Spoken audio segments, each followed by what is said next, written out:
So, one thing that a lot of streamers get asked every now and again is, how do you start streaming? What equipment do you use? How do you find a style that'll work for you? And these questions kind of magnify themselves when you start talking about VTubing specifically. So, this video is a collaborative venture between me and Vivi-chan the Dragon, and it's meant to be basically a one-stop shop for information for starting to become a streamer. We'll go over equipment to use, stuff that you can get at all different various budget levels, different styles of streaming or VTubing, how to find your voice, and more. And with that, well, let's have a detailed, long conversation about the ethics of VOR. Let's go. No, we're not getting into this. Why are you like this?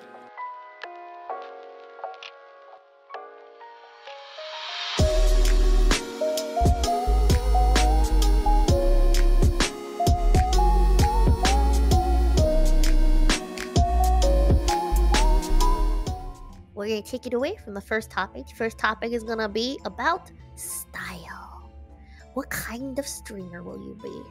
All right, Sudis, what can you tell us about how you picked, or like how you would suggest someone else to pick their style of streaming? So the first and most important thing with that is figure out what you're passionate about. I know that sounds like a really default, like, boring answer, but it's true. And my reasoning is as such. If you decide you want to do a type of stream that you're not going to be enthusiastic about in 2 or 3 years, then congratulations, you found your cutoff point for streaming. You just figured out how long you're going to stream, how long this journey is going to be for you. You did it. Like, for me, I had a lot of people asking me at one point if I was going to make a Nerf gun channel because I started collecting those, you know, when COVID got bad. And I realize now that all of that was a hyperfixation for me. A lot of it was brought on from, you know, the pandemic coming in. So had I made a channel about Nerf gun stuff, I would have been passionate about it for a grand old 6 months. And then we'd be here, and I would have nothing to show for it because I would be unenthusiastic about what I was doing, and then I would not be doing it anymore for passion. And the minute that you're not passionate about the thing you're talking about, your audience can tell. They know. Oh, it's very, yeah, I agree. Yeah. It's so obvious. When you start going on autopilot, they know. People drop off like flies. Yeah.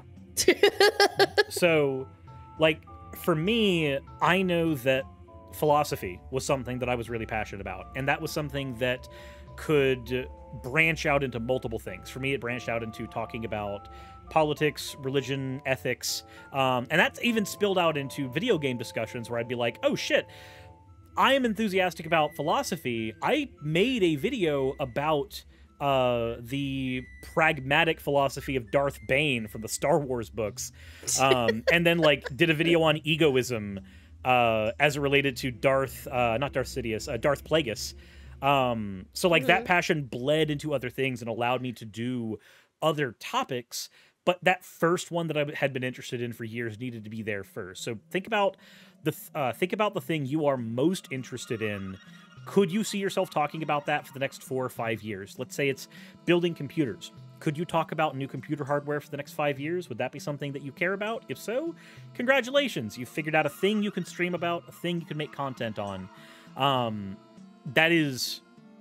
And making sure, again, that it's something that you can do for a long period of time. Not just something that you're going to like a little bit. I need to say, though, I don't know. I've never thought of Sonic as like something you would do for many years, yet you have a channel dedicated to Sonic stuff. And that comes from the fact that I've been passionate about that character and universe for the past, since I was like 12. So I find that so crazy. Like, because to me it's like such a small thing, but hey, if it's that's something I think that should be very important that you guys should take into consideration. So like there's not it should be something that you personally can talk about for a long time, right? Yeah. Like think about that. It doesn't have to be like a big thing that like there's a lot of topics that you can talk about, I guess. It's more about like, can you talk about it for a while? Can you so that's like the base requirement. Find interesting ways to talk about that. Like if we're talking about the Sonic thing, for instance, the first thing you think about with Sonic is it's a video game. You can do video game reviews. That's like the first layer of things you can talk about, but there's only so many Sonic games. So what else could you do? Well, you could do character analysis, but there's only so many characters. Eventually, that well will run dry as well. So you can also do what-if stories. Like in Sonic Adventure 2, Shadow the Hedgehog dies. And in Heroes, he comes back. What if Shadow stayed dead? Like now you've got a billion videos you can make based off of what-if scenarios on if certain things in the stories had changed. But then you get to thinking like... Kira has suggested Sonic Smasher Pass, if you haven't done that yet. The answer is Rouge of the Bat, yes. But... Okay. Then you start thinking of like, wait, hold on. If you're really passionate about this, you probably read the IDW comics for Sonic, because that's where most of the like new lore for that character comes out. But there's a lot of people who know what Sonic is and don't care about comics. They don't read them at all. And a lot of people just don't read comics. So congratulations. Now you've got another set of videos you can make. You can talk about the comics, because there are people who are like, well, I don't want to read the comics, but I'll click on a video. But I'll listen to someone talking about it. But I'll listen to someone talking about it. My friend Totally. Nick, Game Apologist, he actually does an entire series called Sonic Speed Reading because of exactly that. There are people who don't want to pick up the comics, but they want to listen to the stories. Right, and that's their, like, he's their avenue for doing that. So, and then you think, well, hold on. There's so many characters that are in the comics. You could even do character dissections of those. And now you see, like, we started off with something that could at max be about 30 videos, and we've blossomed into about 1,000 potential video topics based on amount of media there is out there and the ways that you can talk about it. Like, that's why you need to be passionate about something, because if you're not passionate about a thing, then you're not going to know about those other avenues there are to talk about. There is one thing that Davidia has brought up in the chat that I think is actually very, very important that we should talk about. Okay, so she mentioned that, like, when you first start out, you gotta stick with one thing, though. Then you can branch out, because, like, maybe, like, nobody will be interested in something, right? You need to pick a thing that's popular. So, like, don't forget, this is not about what makes good content. This is about what makes content. This is about what makes content, period. Like, yeah, this is just about making content in general. So, like, you need to be able, so that's a base requirement, I would say, for a streamer is, even if nobody watches you, you have to be able to, like, consistently produce content. You have to be able to talk. You have to be able to consistently produce content, no matter what. So, like, that is the base requirement. That's what we're talking about right now, which is very different than, like, trying to find your niche, which is the next part. Yeah, finding your niche is something that you discover later, but, like, the baseline is learning how to be a content creator. And figuring that out is starting out by going, there's a thing I care about. I have something to say about it. Another thing that's very important, if you're worried that somebody else has made the type of video you want to make, somebody else has done the idea that you have, forget about it. Forget about that mentality. Guess what? Nobody has original ideas. Not one damn person on the planet. It's true. 3 people can make a video about the first 10 issues of Ditko's Spider-Man, and those will end up being 3 completely different videos. Despite the fact that they're about the exact same thing, they're going to have different interpretations of that character, that writer, and those stories. And guess what? There are people who are going to be drawn to one type of video over another. You never know if you're going to become someone's comfort content creator. There's no way to figure that out unless you just start doing it. Also, I always say this too. Exactly. If you want to be a content creator, like, I know so many people, they're like, oh, I wish I was, like, famous. I wish I did this. I wish I did that. Like, go do it. Like, literally, one of the most important parts, because it's a marathon. It's not like a sprint. You need to be able to keep doing it consistently over and over and over again. Like, I think one of the hardest things is having, like, a stream schedule or, like, a content creation schedule, and, like, making sure you do the work to... Sorry, your boobs just... I had to pop my neck. I had to pop my neck so the boobs go with it. Sorry, I got distracted by booba. I don't remember what I was saying anymore. I got so distracted. Vivi, why are you on my Necosaurus channel? Oh wait, no, you found out what I was showing. No, I wanted to show them this. I didn't want to say anything to you. I was wondering if you were gonna find out. That's what I was like. Yeah, so this I was pointing at it and making Yes, faces. Nekosaurus is my my secondary channel where I talk about Sonic and gaming stuff. Oh my god. So yeah, like I said, just stuff. Oh my god, I can't.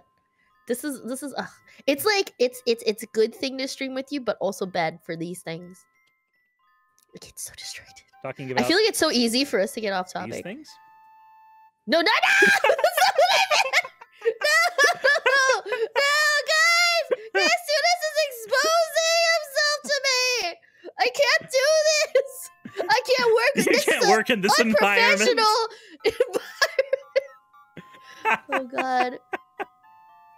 So yeah, anyway. Ow! Fuck! Thank you so much for Tan Beauties. Yeah, definitely I think consistency is actually very difficult. Like, I think a lot of people find trouble. And you can tell because you see some people consistently stream for like a month and then they die.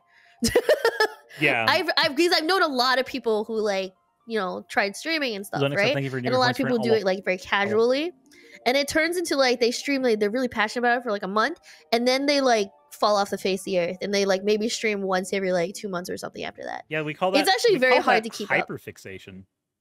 Hyperfixation. Like you get hyperfixated on streaming, it becomes your passion, and then it dissipates. That's like every single neurodivergent person in my audience can hear passionate about for 3 months and then fell off face of earth, and they go, "Oh God, it's me!" Because that was me with freaking Nerf guns. It's like, this is amazing. Oh yeah, there's always stuff like this. Yeah. So that's what you want to make sure is, do you have the stamina? So that's one of the things, right? One of the base requirements. You need to be able to make a lot of content, and you also need to be able to do it consistently. Like, put in the work for it. Honestly, putting in the work is not easy. Me. Okay, so next I think we were talking about how do we actually niche down? How do we get down to a point where people actually want to see your shit? So when you're niching down, this is a mistake that a lot of people make. A lot of people try niching down when they begin. This is the whole, like, trying to do something nobody else has done. I've got an amazing streaming idea that nobody's done before. Imagine it! And then they fixate on that for 3 or 4 years, and then they never actually do anything. I don't know how many times you've probably had the conversation with somebody where they go, "I've wanted to try doing YouTube, and I have this idea, but," and then then that's it. They flatline. No, yeah, yep. So, here's the thing. This is why content creation is first. You make something you're passionate about, no matter what it is. Accept that what you make is going to be garbage. And accept that in 5 years, you're going to look back at the content you made and go, "Wow, I was garbage." You accept that to begin with. And then... I'm a garbage person. That's not what I meant. Sorry, keep going. You're not a garbage gremlin. You're a dragon. But I love you. Okay. niching down, you too. Niching down is, once you've got that content made, you've got a backlog of things you've done, whether it be, we're talking specifically about streaming, but this is whether it be artwork, animation, editing, anything at all. You've got a backlog of things you can look at, and then you can go, which of these would I deem a success? Which of these were either received well enough by an audience, or I feel that did personally well enough that I wouldn't mind doing more of that thing. So when I first started doing YouTube at all, I made a channel called State of Gaming. This was when I was in high school. I was like 17, maybe 16 even. And my whole thing was like... little baby sirs. My whole thing was I wanted to talk about the gaming industry, problems I had with it, and specifically I wanted to go to bat for defense for the Nintendo Wii, because if none of you were part of, like, console war shenanigans at the time, the Wii was considered, like, the garbage console. In the competitive scene. Like, everybody wanted a PS3, everybody wanted an Xbox 360, but everybody had a Wii, and they had Wii Sports and Zelda, and that was it. And like, when somebody said that they didn't like the Wii, you'd immediately freak out and go, but which games do you have for it? I wanted to do a channel like that, and then I realized I was very lazy when it came to editing. And there it is. I couldn't keep my motivation for making more content like that because it was a thing that I loved talking about, but it was a thing that I didn't like making content about. Right. And live streaming didn't exist back then. We had Justin.tv, which became Twitch eventually. Oh my god, yes, that was what it was called before. But like that wasn't a big thing. That was like a hyper niche thing that only nobody knew what it was. Yeah, nobody knew what streaming was. I used it to watch free movies. So because the environment didn't allow the type of content that I make now, I ended up abandoning that project and just leaving it be. A few years later, I started another channel called Top Tier Scrubs, and I started it with a friend of mine as a podcasting channel, and then that person ended up not showing up to podcasts after 3 episodes. So then I started making standalone content on the channel, and then my enthusiasm for Hearthstone died because this is what hyperfixations do. I didn't know how to identify them at the time. So I ended up abandoning that channel as well. I took the avatar from that channel and used it for my current one later, though, years later. But point is, niching down is looking at all of those abandoned projects and going, which of those did I like and why did I like it? Which of those succeeded? Why am I calling those a success? And then picking one and going with it. Eventually, when I started talking about philosophy more, that stuff was stuff that I was able to make content about more easily.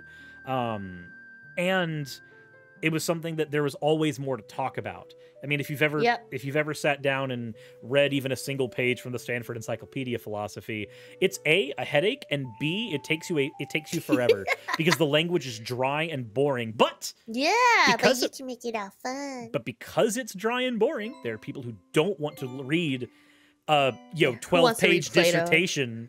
Well, not even that, not even Plato's Republic. That's more entertaining than this shit. Just like the academic papers on it. Yeah, academic papers on morality are boring, but you can make content on it and make it entertaining because there are people who don't want to read it. And then you can take that paper, put it in your description and go, hey, if you disagree with what I said, go ahead and read this paper that I'm talking about, and we can have a conversation in the comment section. Guess what? Now you've got engagement. That's true. So, niching down was me figuring out, okay, of all the content I've tried to make in the past, and this took 10, 12 years, mind. This is not a quick thing. This was me looking at 10 years of trying to make stuff on YouTube and going, what of these did I like doing the most? What of these could I see myself doing for the next few years? It was the philosophy content. That's what I ended up sticking with. You've got to first make all of the garbage content that you don't end up liking before you can look at something and go, yeah, I liked making that. It's because nobody can tell. I think a lot of people go in with this idea that oh yeah, I'll know everything about stuff because I had such a big grand plan for my stream. It never works that way. No, it doesn't. Never works that way. I came in at first, I thought I was gonna be some singer VTuber or something with that did consistent covers, and I realized I'm a lazy fucking ass and I can't make any covers because it takes so much time to mix and do all this other shit. And then I was like, all right, I'm just gonna sit here and play games, and I realized I'm really bad at games. I am so bad at video games. But then it turned out that I just start you talk before you play your games. Those are the parts that were always the most popular, and I was like, oh, okay. Maybe I'll just talk, apparently. People like it when I open my mouth and then say things instead of stare at a screen and go, I don't know what's happening. Yeah. I learned I learned kind of the similar thing, and you can see it reflected in your numbers too, right? When I go live and I stream talking about topics, things that are topical, philosophy, when I'm making videos, basically, I tend to get a lot more viewers than when I'm just gaming because I have more to say about those topics. Whereas when I'm just sitting down and playing Resident Evil 4, I don't have much more to add to that aside from like, hey, here's this thing that they nixed from the PlayStation 2 version of this game that was added back in the Wii version that is buggy as hell in the PC release because Capcom doesn't know how to release a goddamn game. Sorry, that's that I'm not sure if that was exactly the point, but okay. I can feel like this anger brewing inside of you. I have had my controller glitch out on me so many times in Resident Evil 4 PC. You have no idea. Anyway, point is, like, you'll be able to tell the things people want to pay attention to. And you're gonna have to strike a balance between doing content that you know is received well and doing content you personally want to make. Because if you just make the content, to do something that's both, my friend Wayne, who's actually in the chat right now in my chat, he's one of the co-hosts for the Sunset City show. Hi, Wayne. That we talk about Sonic on Fridays. Oh, that thing. But he said, so he's also a YouTuber. He said success grown from trying to make everyone else happy is hollow. Do what you love, work with passion. If you're gonna pour your heart into something, make it something your heart already cares about. Make your work reflect your soul, and the effort will have been worthwhile. And that's a true statement. Like, you have to take that and you have to juxtapose it with what is working in terms of like what is making an audience happy.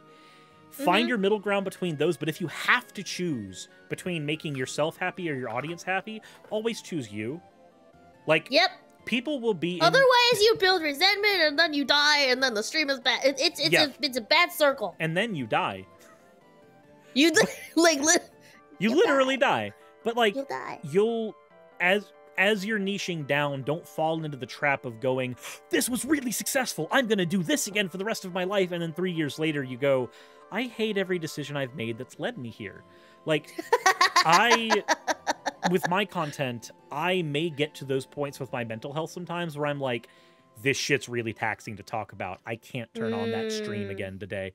But when that happens, I can just turn on and do gaming for a little bit, and I've hopefully cultivated an audience that recognizes that sometimes the things you talk about are hard. So you're going to do some Pokemon that day or some Resident Evil, or you're just going to play Fortnite for 13 hours. Like, who knows? Yeah. But like, never make the conscious decision to stop making yourself happy. Don't. Like, don't be like, oh, I hate this, but everybody loves it when I do this, you know? Like, don't let that get to you. If there's something that actually bothers you, it's your stream, don't forget. If you continue this way, you're just gonna have to do more of what you don't like. Yeah. Like, who wants that? You'll need. That's like, I feel like one of the best things about being a VTuber and like your own small business owner is you do whatever the fuck you want. You do. And, you know, sometimes the things you do are going to be failures, and that's fine. Not everything on Twitch is the race to affiliate or the race to partner. Yeah. Not everything on YouTube is a race to monetization. You got to remember, if you're starting out as a VTuber, as a streamer, in most scenarios, you probably have a job already. Don't look to this, and we'll talk about this more when we get to the next the larger point at the end, but don't look at streaming as this is a thing that I can do instead of my work. No, this is a hobby to begin with, and the decisions you make, this is why some of those decisions about what you like doing when you're niching down are so important. If you start doing things because of audience reception when this isn't even a career yet, you're just harming your mental health. Yeah. And you're not gaining anything for it. Honestly, I do think this is like a really good trial period when you're just starting out and stuff like that. Seeing if you have the stamina to even do streaming and like trying to find like your audience. Like, besides that is also like the big thing of, hey, is this something that you enjoy? Would you do it even if nobody watches you? Like, what's the point of tour? I feel like this is like the biggest thing. I always tell people this when they're like starting streaming and stuff, because I feel like there's some people that might do it for the wrong reasons. I've heard many people, especially small people when we've just started. Hi, John Loves Anime. By the way, they also do interview stuff. Yay! And they say that they want to do it because they wanted to make friends. And I think it's because a lot of people started during the pandemic. They didn't really have a lot of contact. And then they just thought like, well, this is the only way I can like socialize with people, I guess. But then like they spend money on this thing, and then like they get sad when nobody comes to their streams, or they make fake friends. It's actually not the easiest way to make friends. Dude, one of the I'm gonna say that right now. It is. If you just want to make friends, like go and make friends at a club or something. Streaming is not a good way to make friends. It's not a good way to make friends. I say that as somebody who has made a lot of friends through streaming, but I've also been embroiled in random ass drama because of streaming. Oh yeah. I've been backstabbed because of streaming, and I've been clout chased because of streaming. I've had people literally like, and this is a thing that's happened sometimes on my stream, where like I'll be about to end stream and I'm looking for somebody to raid, and I've got a group of people that I raid. Generally speaking, I'm not going to list off the list people who are part of my stream. They know the people I generally raid, but then there are people who are like, "Oh my god, you're ending stream. I'm going to start my stream up right now and ask for raid." Like, no, stop. Don't be like that. Like, don't do that, guys. It's cringy. That feels bad. It kind of makes you feel used. And it does. And the thing is, if you start doing streaming and you start becoming successful at streaming, there's going to be a lot of people who are going to try to use you. So while you're looking for friends, they might be looking for clout. And if that's why we have this concept called the parasocial relationship, where for the most part, if you're in the stream, awesome.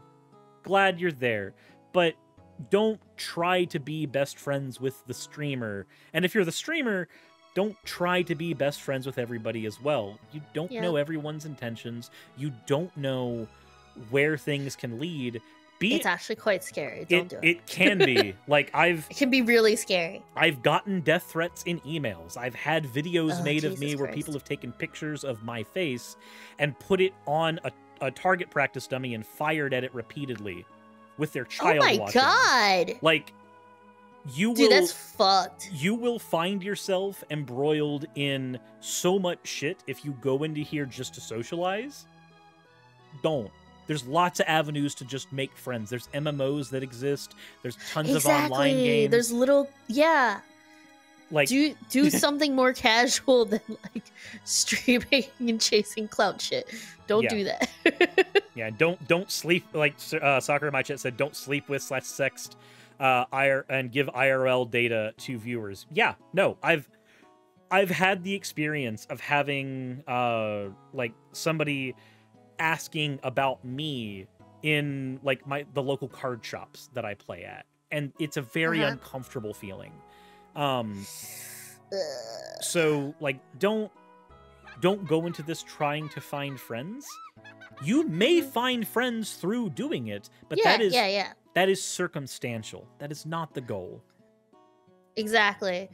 You have to have it very clear in your head, or you're gonna be really, really sad. Like, I swear to God, like, you're gonna go through so much emotional sadness if you don't know why you're doing what you're doing, and if there are better ways to get at what you want. Like, I've also seen other people, it's not just that, right? It's like, there's also people who think popularity means love, and then that's the only way they can feel good about themselves. Like, there are a lot of other ways to feel good about yourself than, like, from being popular with people online. And even then, I'm pretty sure most of them would not be happy from just that.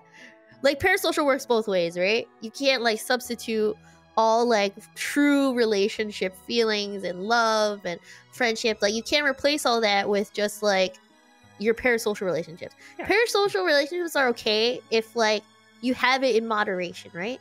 But you can't just have junk food relationships. You need real ones too. Yes, like, you can have a lot of junk food, but you need real ones. You need real food. Wayne in my chat pointed out I found some pretty alright friends along the way. I did too. You're one of them. No, that's true, yeah. Like you definitely could find a lot of really, really great friends. I know people who have dated because of this. I know people who have gotten engaged and married from this. Like, there are a lot of things that you can develop. It's just, remember that it don't expect it. don't go into it looking like it's like a dating scene or like a friend making scene, because it's just not the friendliest place for that. No, it's not. And if you talk with other people who are established in their communities, who have done a lot to get themselves where they are, if you start perusing after them in a parasocial way and start trying to move that needle, that's gonna be a red flag.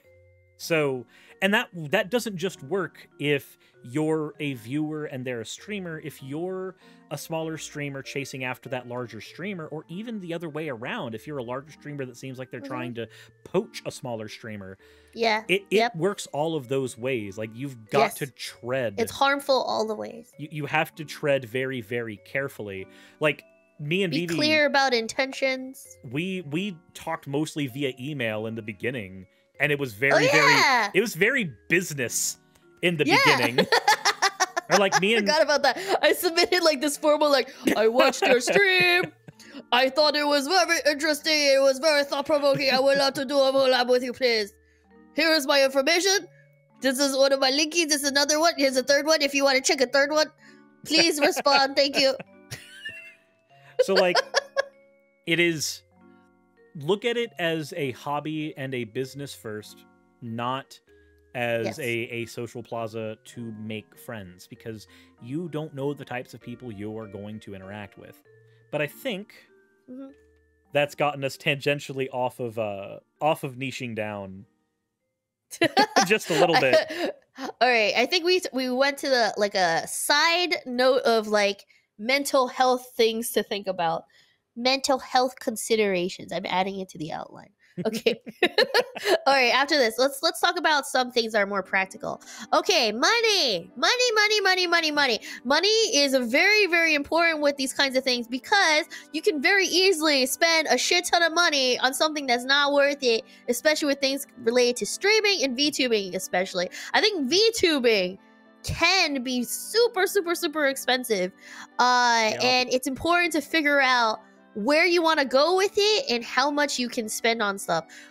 It's too easy. It really is. It's too easy to spend too much money on shit. There are also a lot of ways to do things for free. So yeah, Sudis is going to tell us about a little bit about just general stuff about what it means to have a something come back to you as a return versus something that is like a loss. Just so you guys can have a general idea of what it means to like budget something for your stream. So, if we're talking about budgets, the first thing we got to think about is something that's called a return on investment. Now, I know that there's going to be people in my audience that are like, "Serious? I thought you were a socialist. Why are you talking about money?" Shut up. We all have to operate under the same system right now, so we have to talk about ROI. If you are ROI for return on investment, by the way. Yes. Just basic economics. So if you are wanting to do streaming, let's say that you have, like, you're just now starting out. So you go, I'm going to go buy an iPhone. That's a new one is going to cost you about $1,000.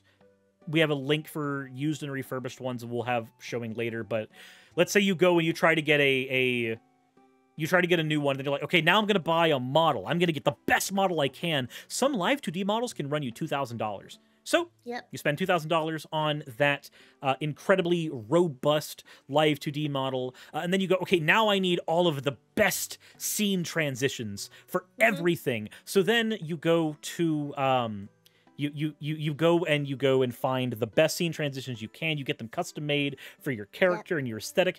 Takes you like $300 because that's a lot of time, as opposed to going to my friend Freya Amari's Coffee, where she offers them all for free. That's a fun plug there that you can use. But point is, I've listed just a handful of things. I haven't even talked about software. You might end up spending money on a Stream Element subscription, and then you start like dumping money on a huge gaming rig. Now we're talking about like you've spent $10,000 now, and you're starting out. You start your stream, you click the button, you're like, I'm gonna play the newest and greatest game. So there's another $60 you spend on it, and you pop in that game, you go live, and you get an audience of 0.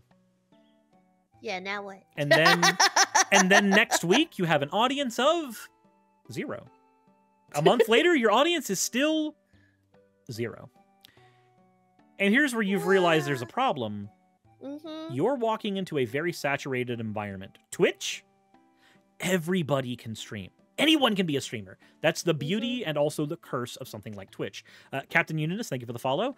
But you have to think about return on investment. If you're looking at this as a hobby, then spend all the money you want on it as a hobby. Like, if you're really passionate about VTuber models and the craft behind making them, then, and you really like supporting artists, you literally want to be a patron of the arts, but in modern anime weeb style, then sure, you can do that, but you need to look at this through the lens of the return on investment is the personal gratification you're getting. If you were doing all of this so that you could get those viewers and then you get your stream of 0 viewers, sucks. If it's still worth it to you because it made you happy, then maybe it is worth it. But if you start, it depends on what you think is worth it. But if you start this entire journey because you want a lot of viewers and then you don't get any viewers, then what? Then what do you do? Like, I have seen people with phenomenal VTube models who only stream for an audience of 10.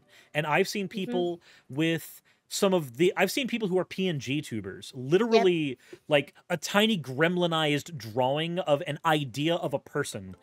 And that's their model, quote, quote. And they get 200, 300, 400 viewers. Like, the amount of money you put into this will not necessarily dictate the amount of money you get back or the amount of viewers or anything like that. So when we get into the equipment area, I've specifically made sure that there is an avenue of doing this borderline for free in our equipment section, because sorry, Isotopia says doesn't matter how much money you spend on lipstick if you still put it on a pig.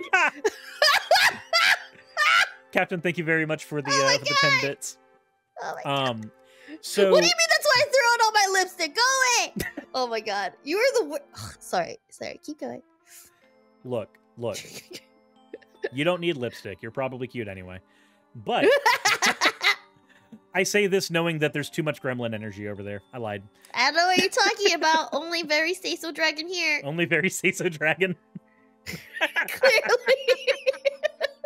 But, so, when we're looking at return on investment, if you're looking at it purely monetarily, you don't put in money until you're getting money out already. Because you can do VTubing basically for free.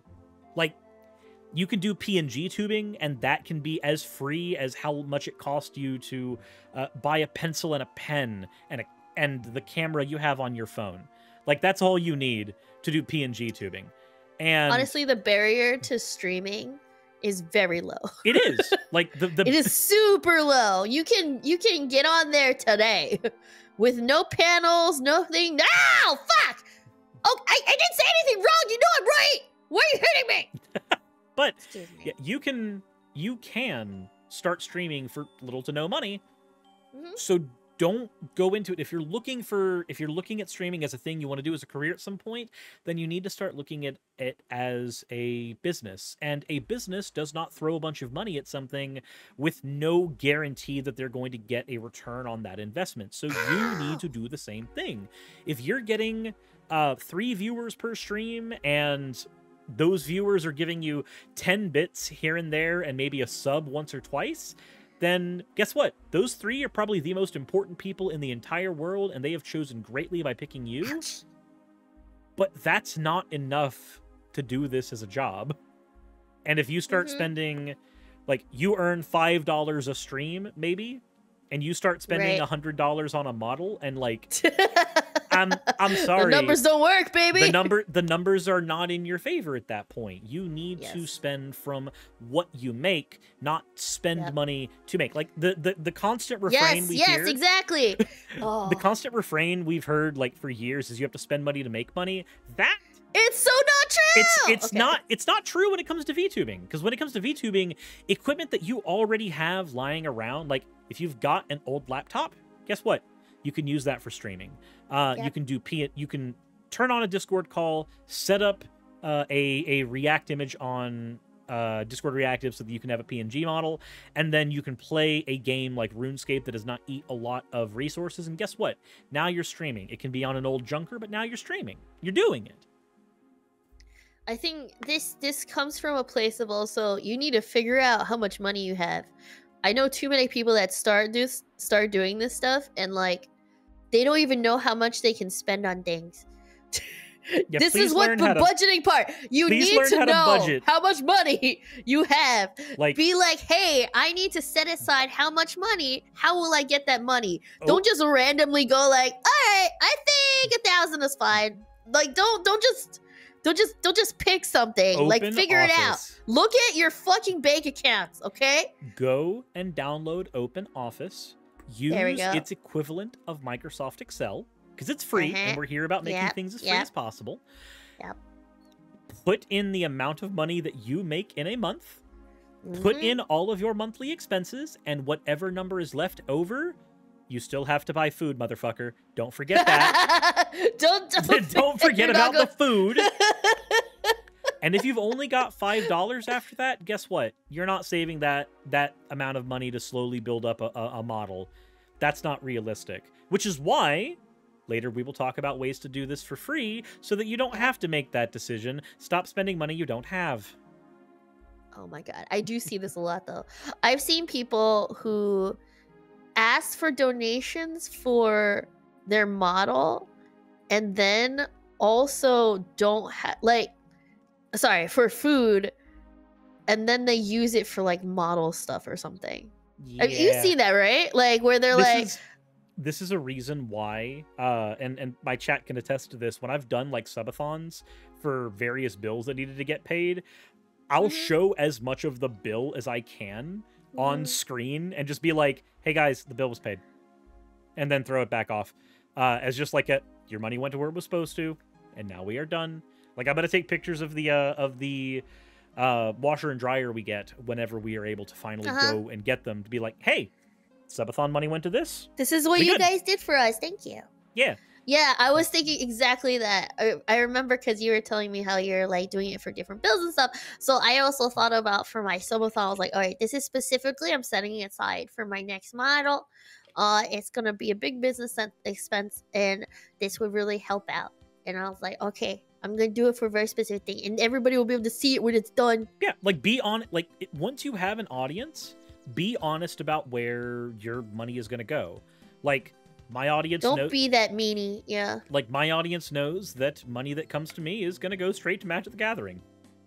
I have no shame. It's so true though.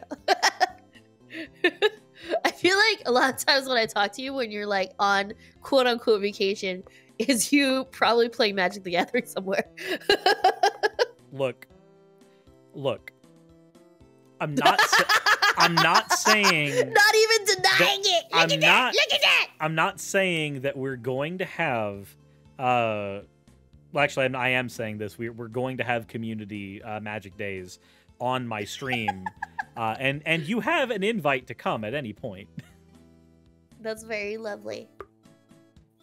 I don't know how to play. We can teach you. Also, I heard I need to collect lots of cards and pay lots of money consistently to get lots of cards. Nope. That actually is not true. Wait, is that not the case anymore? So I remember like when I was little and like all the people were playing Magic, they were like, they have like these big boxes of like all their Magic cards. And they need to go out and buy more all the time to like keep relevant or something. So that was the case with the standard format that was primarily played by most players back in the day. These days, a lot of players don't play standard. Standard's the one that rotates, like new cards will come in, old cards come out.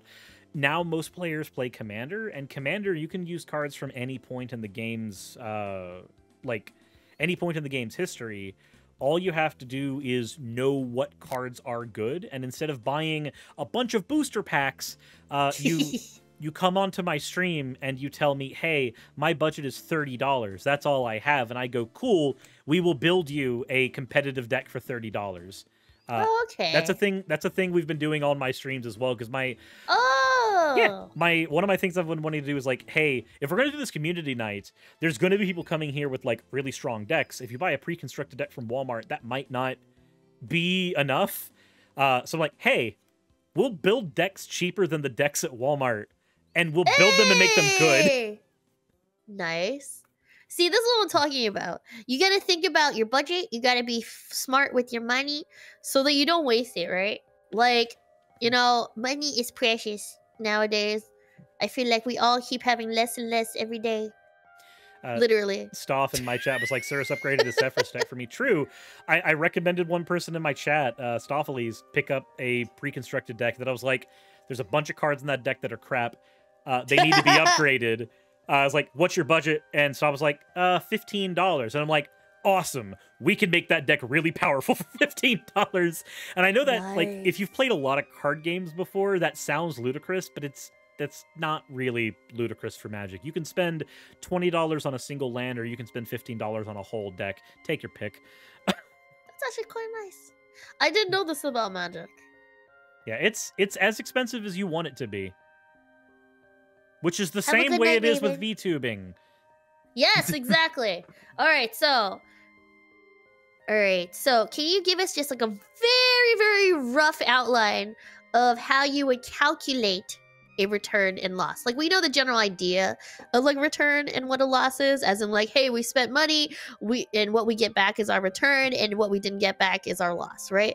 But like, how would you actually put that into like a sheet? So it can be kind of difficult to do that, because if you're streaming to an audience of 5 people and then you get a new model, and you now are streaming to an audience of 10, it's hard to tell if that audience was just organic growth that would Right. normally happen anyway, or if it's because of the model. So Mm-hmm. the best thing to do is to calculate just the returns you're getting from your stream, and just look at the surplus you have from that. That's the money you can spend on improving your stream. If there's a barrier that is specific to your stream, that you know is causing people to not be there, not one that you think like, oh, if I only had a prettier model. No, bullshit. People watch ugly models all the time. Don't. But let's say your audio is really crackly. That is a barrier. You right, guaranteed, because nobody's gonna want to like hurt their ears, yeah, right? you will guaranteed get more people watching if you upgrade that microphone to something that is better. We have budget microphone suggestions later in the video as well. Like, as an example, there's a Fifine microphone I put in there that is about $40. That microphone sounds clear and crisp. Tiny bit of tin, but for the most part, clear and crisp. That microphone is all you need. I started with that one too. Literally the one I sent you. I started with it, yeah. Oh, fair enough. I have improved on it since then, but that's what I started with. It's pretty good, and I use it as my travel microphone. I got it as, so the company sent me one to review a couple years ago, and that's how I discovered that company at all.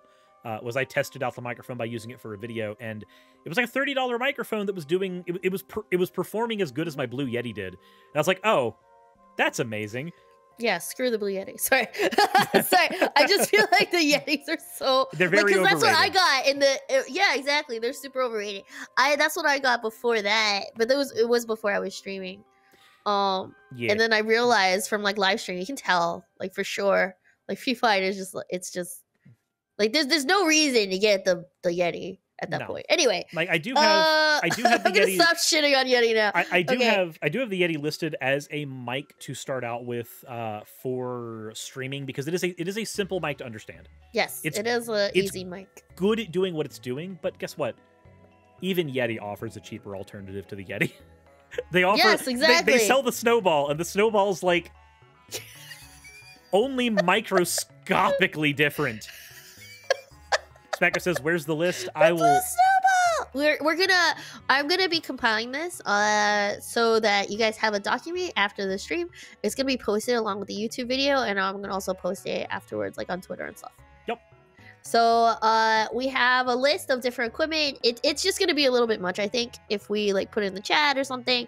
We're gonna be giving you guys like, you know, the Amazon links and like other things like that, so you guys can see like what the equipment is. But yeah, we'll go into the equipment in more detail a little bit later. Okay, so you mentioned like, okay, it's hard to tell exactly for certain things, but the important part is to keep track, I think. Yeah, keep track of Of, how like- much money you're making from your stream, Yes. and how much of that money is superfluous money, like you're making enough from your job where that money's not having to go to groceries, versus Right. how much of that money you're needing as supplementary income for your bills. Like if you're making $100 every couple weeks on streaming, that's not insignificant. That is a huge chunk towards a grocery bill. That can be your For entire sure. power bill. But if that streaming money is having to go that way, guess what? That's not model money. That's not money you can spend on new equipment. So at the very least, get your baseline stuff and stick with it for as long as you can.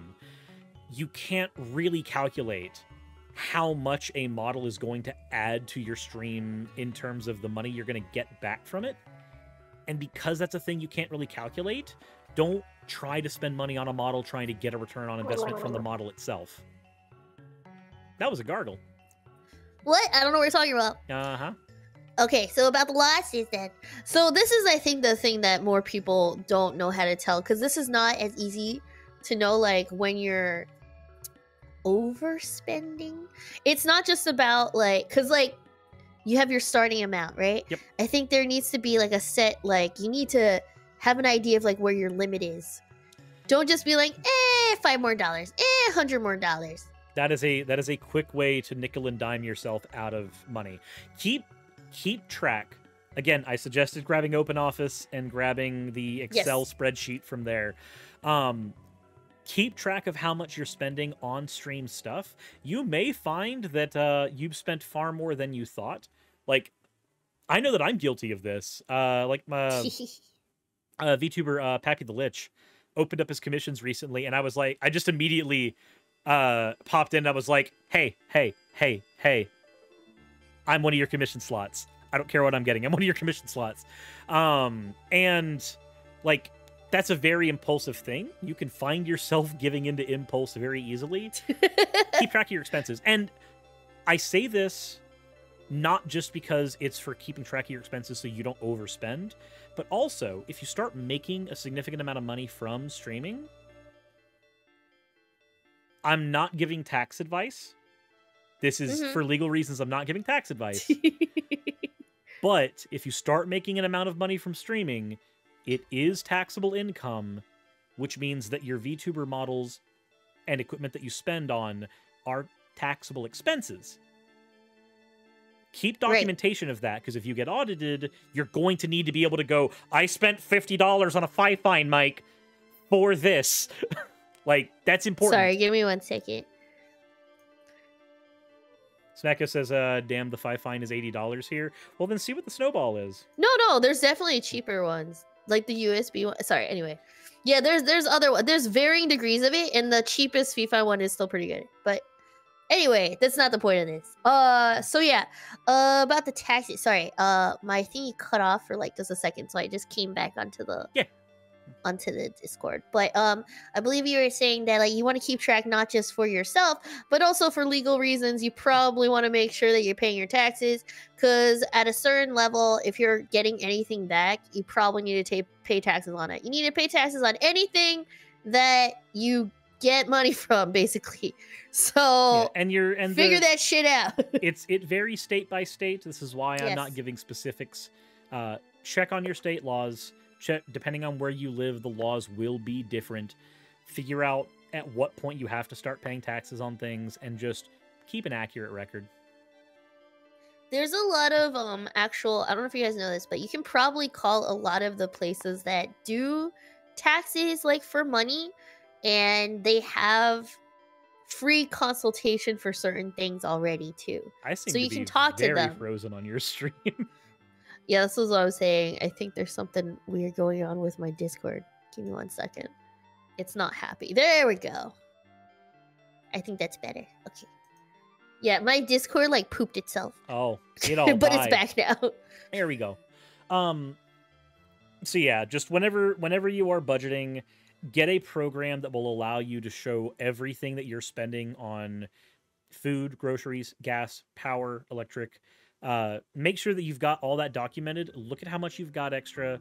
when you're trying to figure out how much you're going to get a return on, your return on investment is your stream, not your model. You may, if there's a new game that you want to play, guess what? You will have no way of knowing if that game directly contributed to you growing as a streamer. Yes. So just make sure that whatever you are purchasing, it is out of your surplus funds. Otherwise, you're going to start amulet chasing, where you think, I got a new model and that raised the amount of people who were watching me. I need to get more new models so I can raise the amount of people that are watching me. You'll find yourself stuck in a very vicious cycle very quickly. It's very true. This is why it's so important that you need to check in every once in a while. I highly suggest at least checking in with what your stuff is doing once a month. Something like that, depending on how often you make purchases. Twitch also gives you a very accurate representation of how much money you make from it. So keep an eye on that. And just biggest thing is keep track of everything. Write shit down. Yes. It's not easy. I think especially for people who are just starting out, because for most jobs and things like that, the company or wherever you're working will do that stuff for you. When you're doing it from streaming and stuff like that, you have to take care of it. Like Twitch, for example, will give you the documents that you need, but like you need to go get them. Like go download them, go look at them. You need to look at this shit. So make sure that you actually look at it. And a lot of things, try to make it a little bit easier for you to keep track of this stuff. There is software that you can buy to keep track of this stuff a little bit better if you'd like. For the most part, I would say if you're just a small-time streamer like me, you probably can keep track of it all on your own without any software. Yup. Yeah, Red Joker says keep a folder of screenshots and sort it out later. What? I mean, that's personally, personally, I don't recommend doing that. I think it's probably easier if you just write down the numbers in an Excel sheet, but you know, to each their own, I guess. If you can sort through it, have fun with the extra work that picture gives you. Okay. All right. Anyway, besides people who do it the difficult way, like Red Joker 100. All right, let's move on to funner topics. So we talked about picking a medium for being a VTuber. So this is specific to being a VTuber streamer. So how did you pick between being PNG, 2D, or 3D? Or one of the weird combinations of stuff? So for me, it was purely accidental. For those who might not know the history of how I even became a VTuber on my channel, I started out with a PNG that I had from that old Hearthstone channel. And I used that as basically a rant Sona for edited videos. And then eventually I swapped to doing live stream mostly content and then clipping from the live stream content to make my YouTube content, which meant that I was doing face cam a lot. And then a lot of people were like, Cirrus, you're ugly. I'm tired of looking at your face. Can you go back to the avatar? So I said, okay.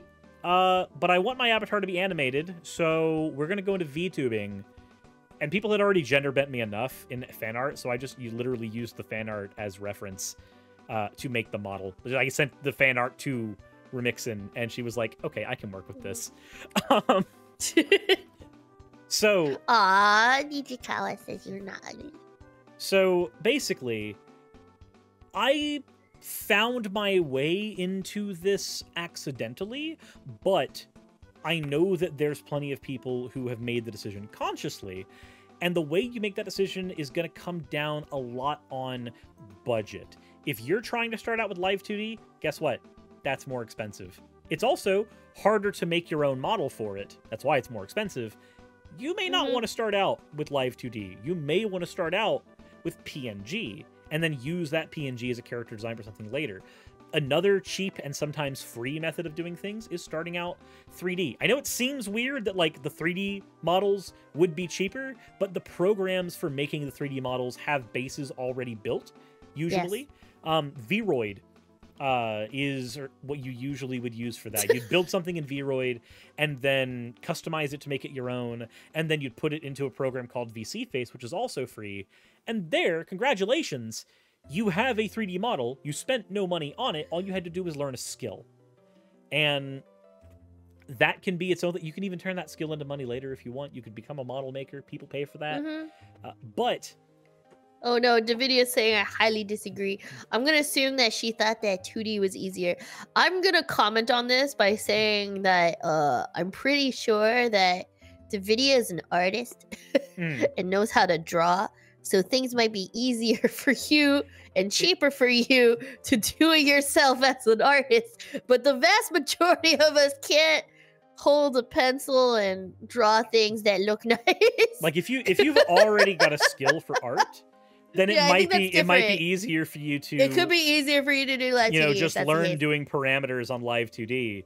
But if I'm assuming that if you have no skill, if you're just starting this out with your skill is playing Call of Duty and getting headshots, that's all you have, then 3D is going to be easier to learn because it has the base models for you.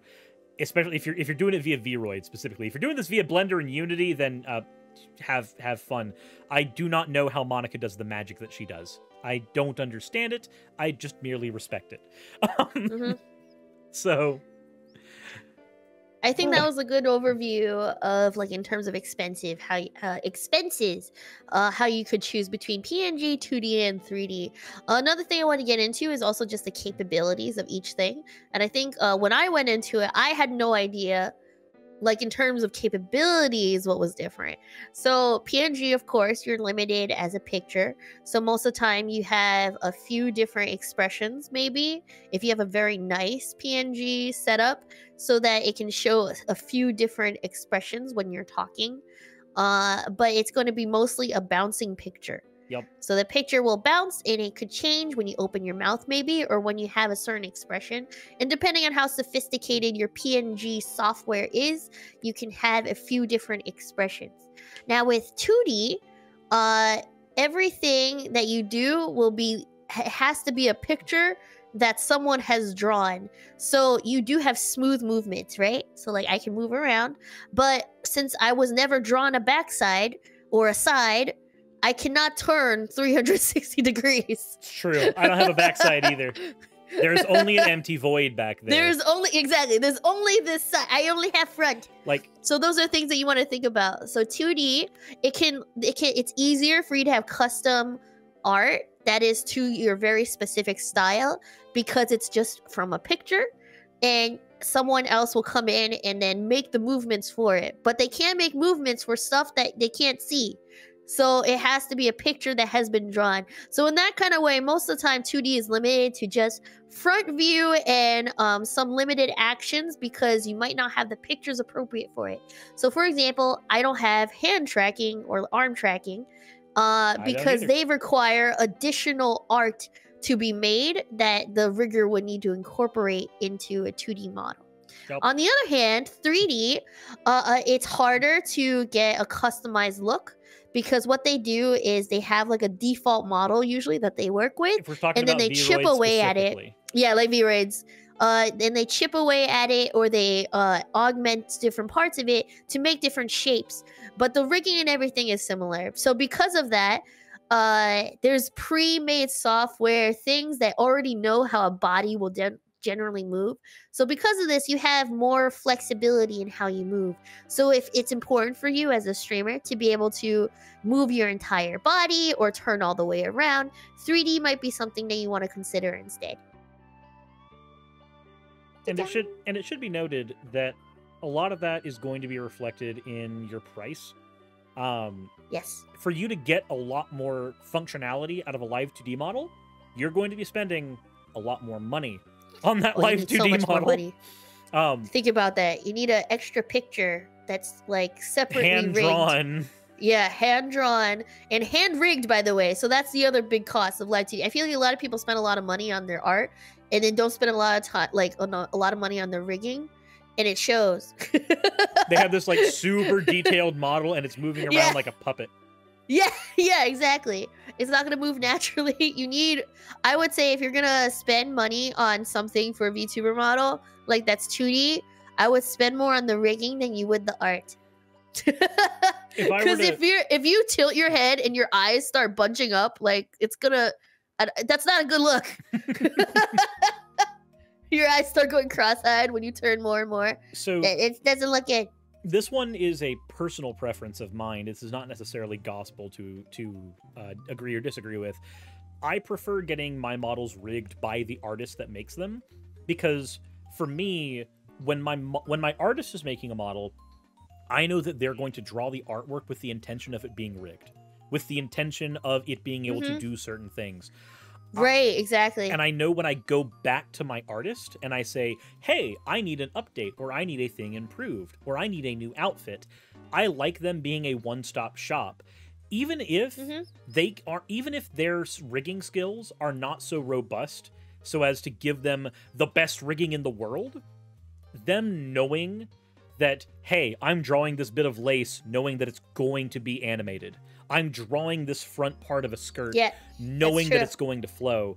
Like, there is a huge value to that. It's why my Virgin Killer sweater model that was made by Salem Sky, I specifically was like, no, I want you to be the one that rigs it as well as the one that draws it, because our original conversation was about just drawing it. I was like, no, I want you know exactly how it's supposed to move. Like, I want you to be the one that does this from the beginning to the end, because I know that you'll make things with the understanding of how they're going to turn out on the end goal, like the end product. And that is going to end up running you a lot more money. It will, but if you're spending live 2D money, you might as well be spending good live 2D money. Honestly, that is definitely something that you guys should think about as well.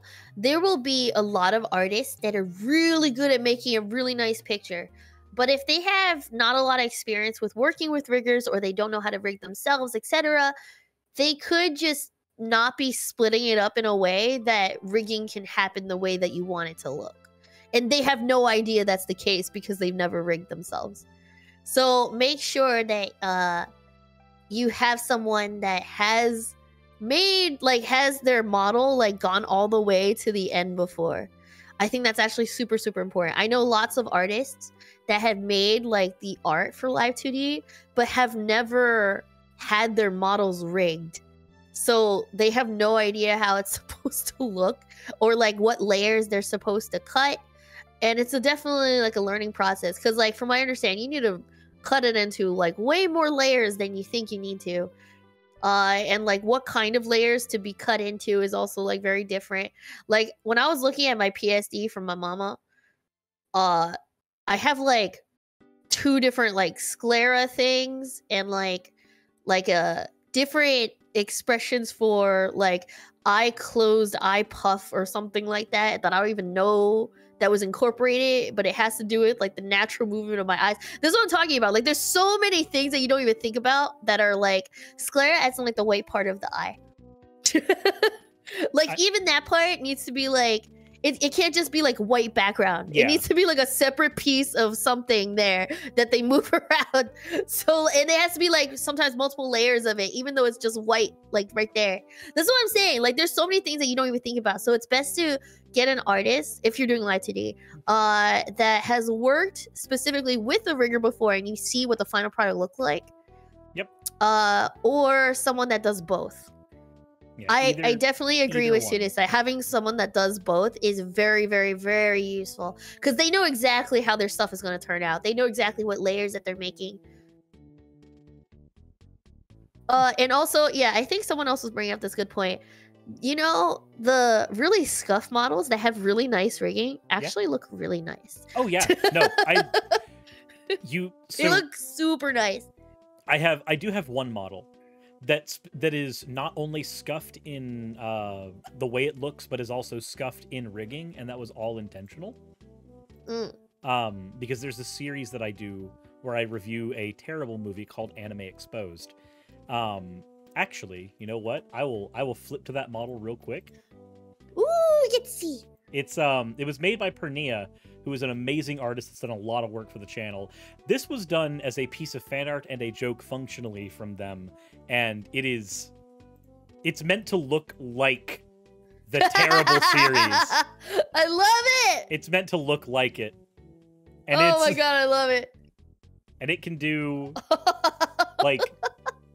I like your baubles. Oh my god. Oh my god! I can also This is censor my amazing. chest.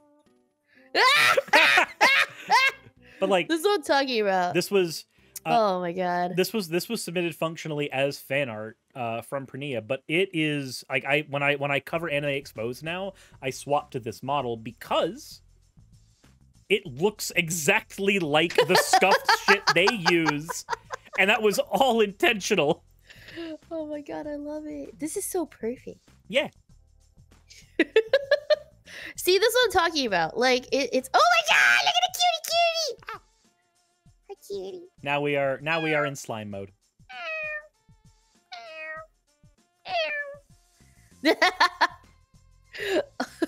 So yeah, this is what I'm talking about. You need to think about these things.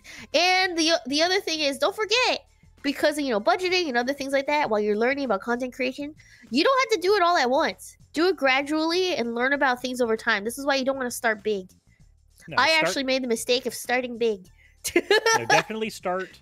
Like I started way over quality than I should have. But I was really excited, and I'm also very privileged to have set aside a large amount of money for this. But I did do budgeting.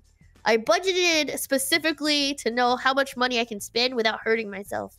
And then made sure I never went above that ever. And it worked out. Yeah, so the first model that I got was a very cheap for the quality that came out as bust up only model with very basic rigging. And that was the model that was done by Remixin. I found Remixin on Fiverr, and eventually, like, me and Remixin actually became friends, and I've bought more models from her since, and I've not spent it on Fiverr specifically. But why is there a whip? I don't know. I don't remember having this here. You don't remember having a whip. It just happened. Oh. Someone just put it in my hands and it felt so natural.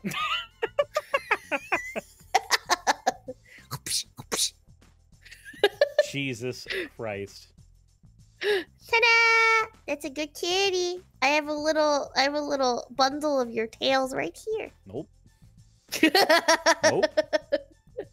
All right. So we talked to there it is. There it is, everybody. Now we're gonna have to go full Virgin Killer Sweater. Stomp. I'm doing small stomps. Stomp. Stomp. Moo has requested stomps. Stomp. There you go. I don't know what I've walked in on. All right. Okay.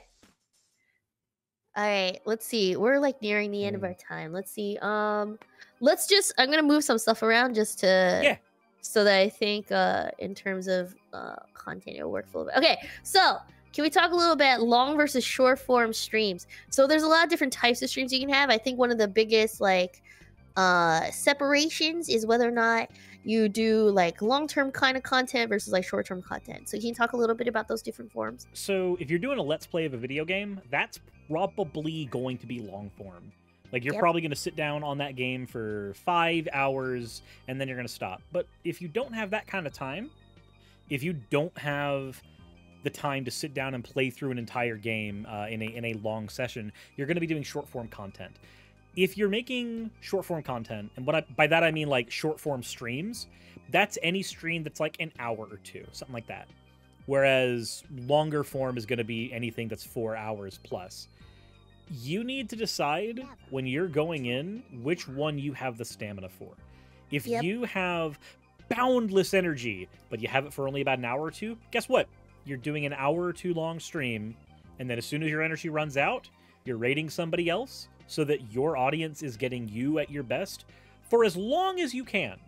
Now, if you have a very low energy stream, like let's say you're an ASMR streamer or something like that, you can probably do for having a much longer stream than that because you don't need high energy levels the entire time for ASMR. In fact, actually, that's kind of counterintuitive to have super high energy for ASMR. So figure out how much stamina you have, figure out how much time you have without sacrificing what you're doing in real life. And this is very important, guys. Your real life comes first. Yes, your real life always needs to come first, okay, guys? There's two, like, it's so easy to just be like, all right, let me just go down the VTuber rabbit hole and never come back. No, no, no, no, no. You need to eat. You need to sleep. You need to go to work if you need, like, other money and stuff. Like, you need to do, like, you need to hang out with, like, in real life friends. Like, you need to do those things for your own sanity. If you don't take care of yourself, honestly, it's probably bad for your content. But depending on which version of stream you're doing, you'll also have to imply a different strategy for putting your stream out onto more platforms. Yes. So what I mean by that is, if you're trying to stream and your goal is to do this as a job, let's say that's your goal, then guess what? Your goal is not to be a streamer. Sorry, you're not making enough money. Go away. And I'm not saying that to be mean. If I look even at my numbers, I do this full time. If I look at my numbers, I could not survive off of just streaming. It would be impossible. Right. It is impossible. You need... It's up and down way too much. And I'm a partnered streamer. Like, I cannot. So, this means you need your content to do double duty. You need to have content that's going out on a place like YouTube that will hold it forever. And if you're taking that content from your stream, all the better. So if you're doing a short form stream, guess what? If you're doing an hour-long stream, you can probably take that stream as it is and move it over to YouTube when you're done and just have it as a video. Boom. Problem solved. Guess what? Twitch also just reworked their partner agreement. So you're not having to have the 24-hour exclusivity clause anymore. That's right. We can post shit as soon as it happens or co-stream now. Yep. Well, we can't co-stream. We can't. Oh, wait. I thought someone was saying... Oh, no. Sorry. Not co-stream. You can stream on other platforms now after you get partnered. After you... Like, before, it used to be, like, if you stream on Twitch, you can only stream on Twitch. Yeah, now Or it has to be, like, private or something if you're, like, streaming it somewhere else. Yeah, so now you can stream on other platforms, but you can't do it at the same time, unless it's like TikTok. You can stream to Twitch and TikTok at the same time, because they're not considering each other competitors. But you can't stream to Twitch and YouTube, because they are considered competitors. Right. So... if you are doing a longer form stream, you're going to have to employ the strategy that I use to make your content go onto a place like YouTube. When I know that I'm going to talk about something that should be a video, I have a record button that is hotkeyed. I click that button and I make a recording on my end, and then I turn that recording off when I'm done talking about the thing I want to talk about. That content goes up onto YouTube. It's easier to do that recording during a 8-hour-long stream than to try to find the thing you talked about in the 8-hour-long stream. And also, if you've got background music, guess what? Twitch is going to DMCA you. They're going to cut audio out of your stream. So guess what? And they don't care if it cuts out your voice. It will cut out your voice as well. So guess what you're going to have when it goes up onto YouTube? An area of blank audio. Guess what that's not? It's not good content. It's on you. I always say this. This is why you make local copies, yo. Make local copies of your stream. Make local copies of the individual parts of your stream you care about. And when you do that, you will have content that can go up on YouTube. And guess what? If you've got little bits of that content that you thought were really cool, cut those out in an editing program and put them on TikTok or make them a YouTube short. Guess what? The goal is to work smarter, not harder. If you are doing longer form content, cut it into bits, put it onto YouTube, make sure that people have something they can look at. Because guess what? They're going to come to your YouTube. They're going to see content that's been there for weeks, months, years. They're going to binge that and then go, I'm out of content. Where can I find more? Oh, wait, I could go to their stream. Guess what? Now people are discovering you through YouTube. Ta-da! Like... this is definitely why diversify. You have to. Your job, if you are trying to do content creation as a job, your job is not streamer. That is not your designation. Your designation This is why we call it content creation. Your designation is a content creator. You are making content, and it is going up to multiple platforms. You are not putting all your eggs in one basket because you are ideally a very responsible adult. This is a very good segue into the next part. The last like big topic that we're going to talk about. I'm going to save all the rest of this. Is going to be just like a list of links and equipments that we're going to show you guys. I'm going to put that at the end. Before that though, we talked about distinguishing between a hobby versus a career streamer. So there's going to be different things that you think about when you do it just as a hobby versus when you're doing it as a career. So this is a very good segue into that. We already kind of touched a little bit upon it. Basically, you want to think about, of course, like how much money and what kind of ways you can increase that money, right? So in a career streamer, you need to consider lots of other factors that you probably do not when you are a hobby streamer. So yeah, Sudis got into like a little bit of it. Is there anything? There's a lot of other factors. Can you divulge us these details? So if you're a hobby streamer, you are hopping onto stream to hang out with randoms on the internet or even a group of friends, and you're just broadcasting you shitting around, talking about things you care about, playing games, etc. View it the same way you would view getting into a trading card game or the video game hobby you already have. You don't spend $300 on video games because you just need to do that or you won't survive. You won't make it to the next thing. You're doing that because there's video games you want and you want to play them. Yes. You're viewing your purchases through that lens, through the lens of somebody who is purchasing something because they want to. If you're trying to do this as a career, that stops right now. You are no longer viewing your purchases through the lens of somebody who is just wanting a new thing, a new toy to play with. No. Now you're looking at this like a business. Now, if you want a brand new VTuber model, it isn't, oh, I really want that. That looks neat. Now it's, can I afford that? And if the answer is, yes, I can, but that there's a but at the end there. Yep. The fact that there's a but at the end there is enough to say don't. If this is your career, your job is now to look at any expense you make and go, can I afford that with the surplus that I've made from streaming? When it's a hobby, you are making money at a job and you are sinking that money into a hobby for fun. When it's a career, you are taking the money from that career to reinvest in the career, which means you will inevitably have less money to spend on streaming. And I know that sounds counterintuitive.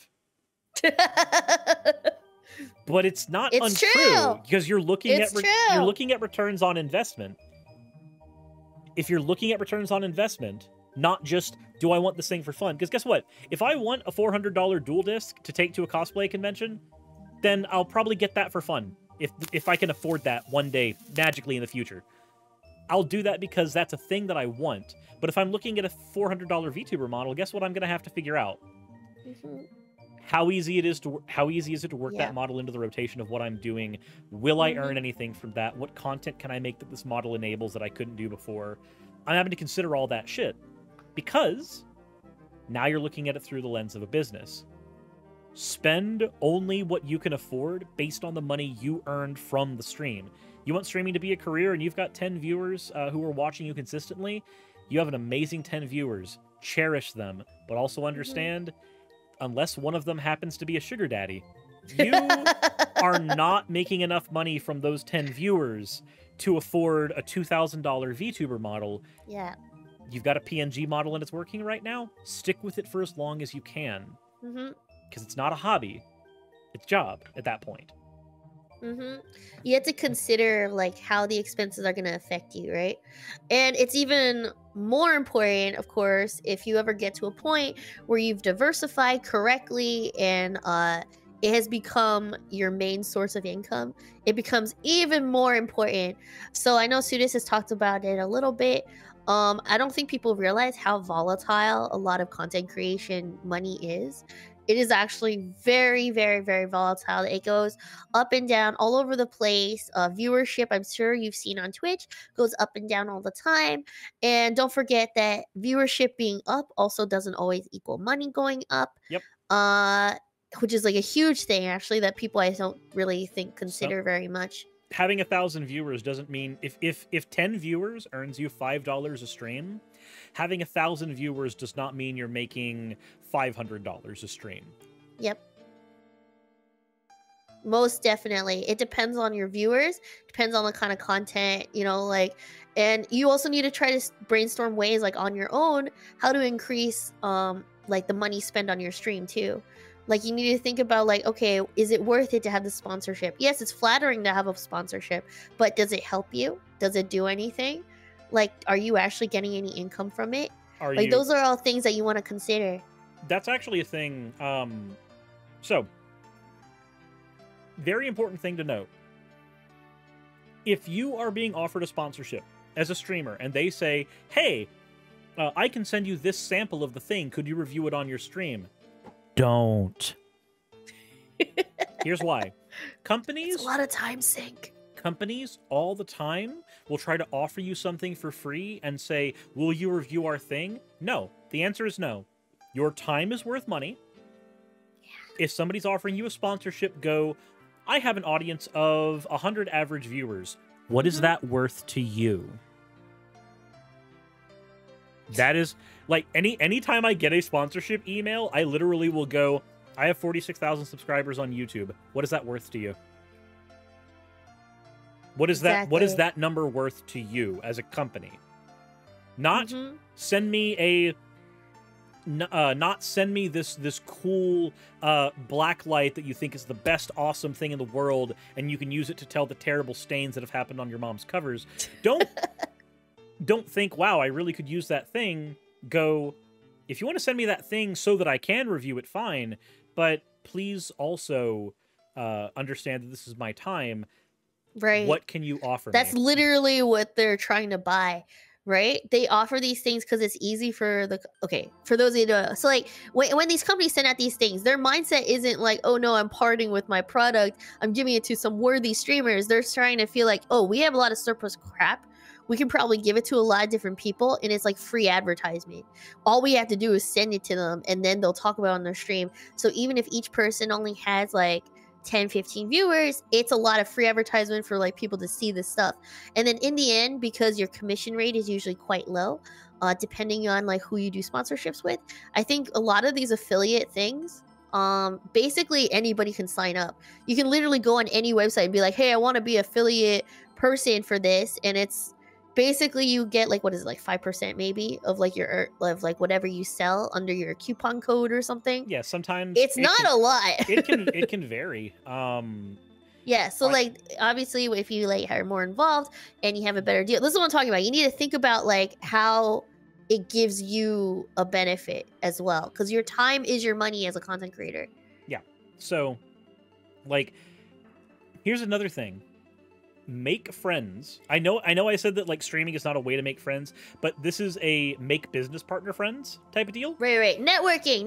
Network with people who are about your size so that when you get a sponsorship offer, ask your friends that are of a similar size, hey, if you got a sponsorship from this company, how much did they offer you? Because guess what? Yes. Like never be afraid to share financial information with other people around you. I know we've got a stigma, especially here in the States, with like divulging financial information. Oh no, you can't say that. That's rude. Don't tell people. We need that shit. Knowledge is power. Yeah, knowing how much a company offers you is important. Dude, there's like so much more leverage if nobody knows what other people are earning, obviously everybody's gonna earn less. Come on. Yeah. Like who benefits? Obviously the company. There was one company who sponsored me years ago, and their sponsorship amount was about $200, which sounds like a lot, but when you think about how much money that company has for their advertising, it's really not. I talked to a friend of mine who got a sponsorship from the same company. They were offered a much, much higher amount. It made it to where I was not willing to work with that company again. Yeah, you're like, fuck that. Until they offered me a very substantial amount later on down the road. Don't forget that you can negotiate. Yes. You always have some wiggle room to negotiate. Make sure that you are not getting taken advantage of. These deals only work when both parties feel like they came out of the deal getting more than the other person. Which means that that company's goal is to always make more off of you than they are spending on you. Exactly. Don't get taken advantage Essentially, of. all these like a lot of sponsorship things that we see on Stream Elements and other things like that, you only earn when you give them something that they definitely want, right? And it might not be a great deal a lot of the times. And bear in mind, there's websites that will do the negotiating for you based on your numbers. Stream Elements. Wait, what? Yeah, I didn't know that. So Stream Elements will do it. You can get sponsorships through Stream Elements, and they will do it based on your channel size and previous sponsorships.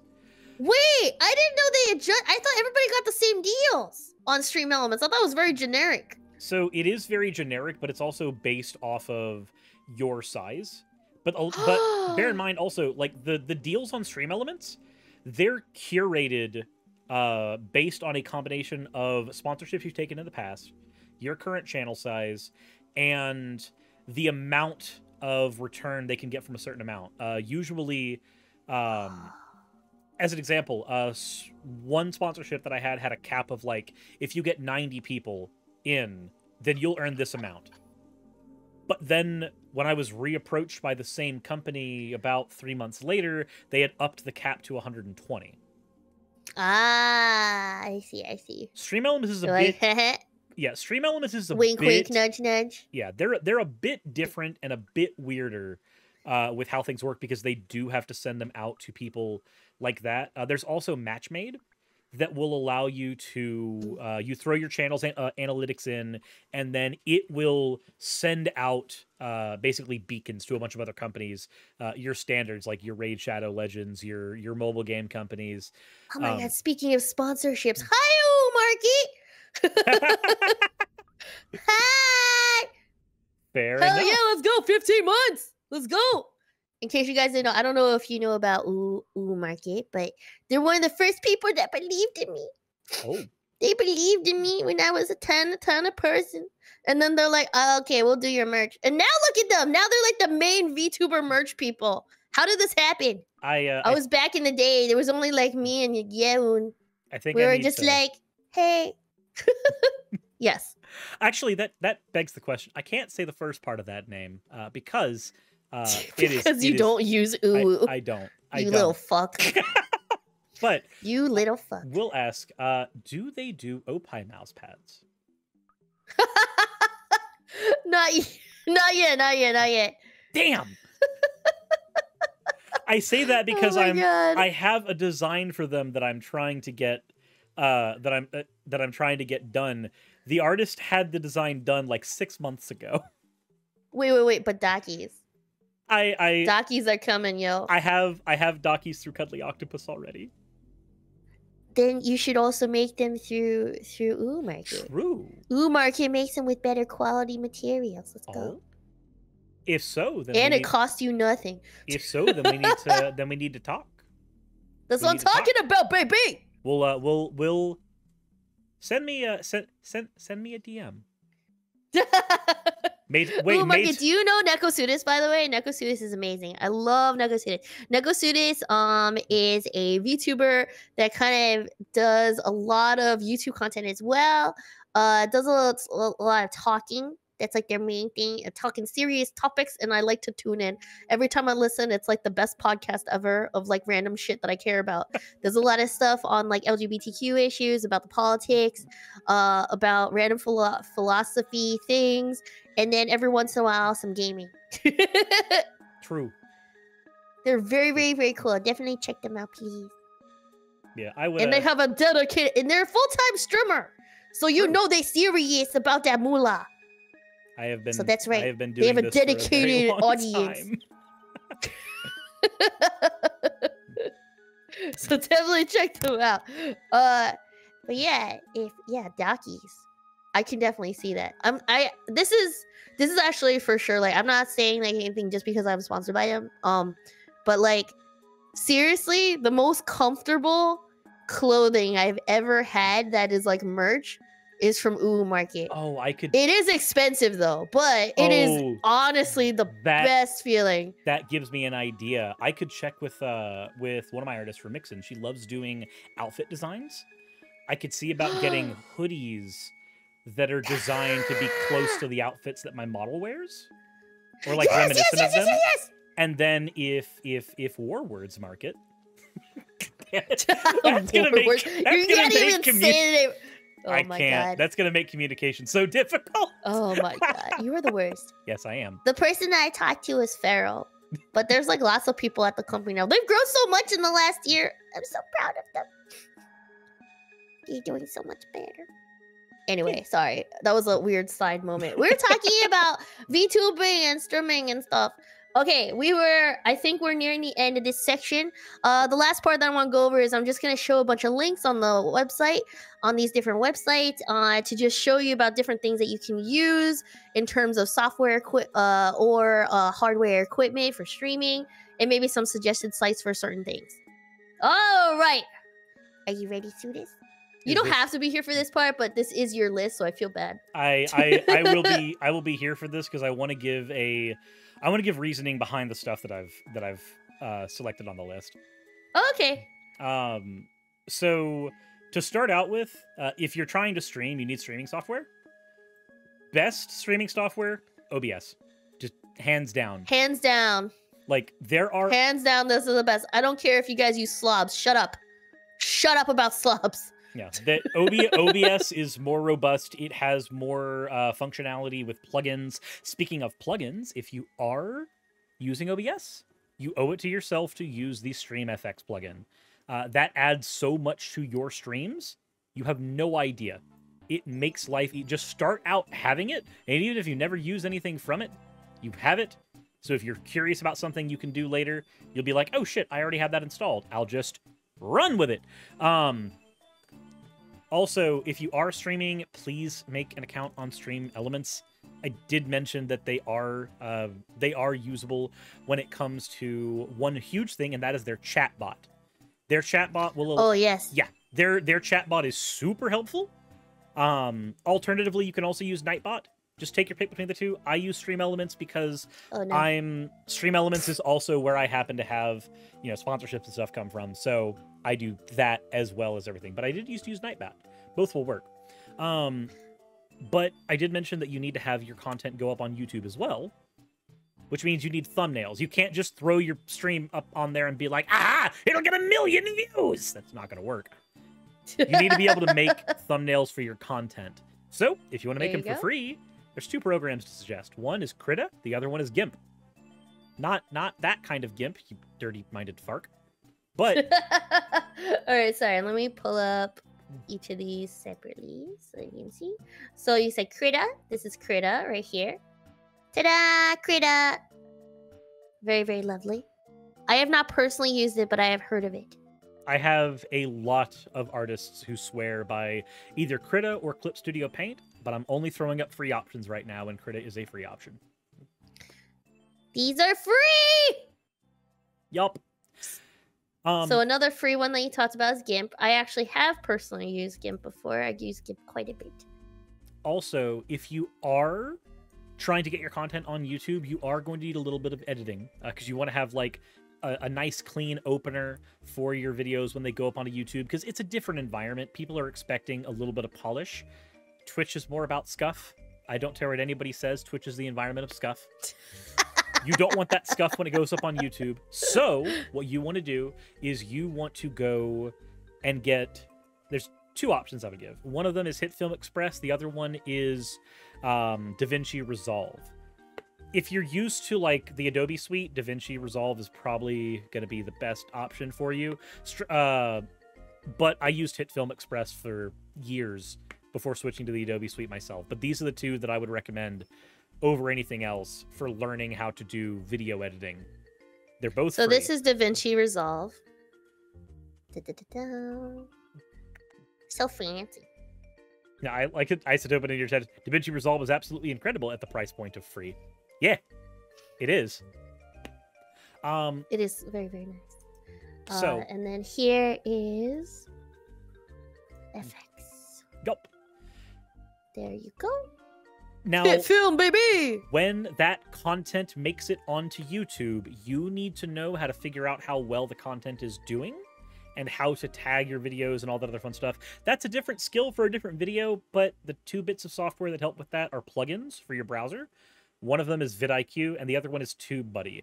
Together, they will give you information on how well your video is ranking in search, which tags you should be using on your video, how well your video ranks against other people who are doing similar content. That's what those are for.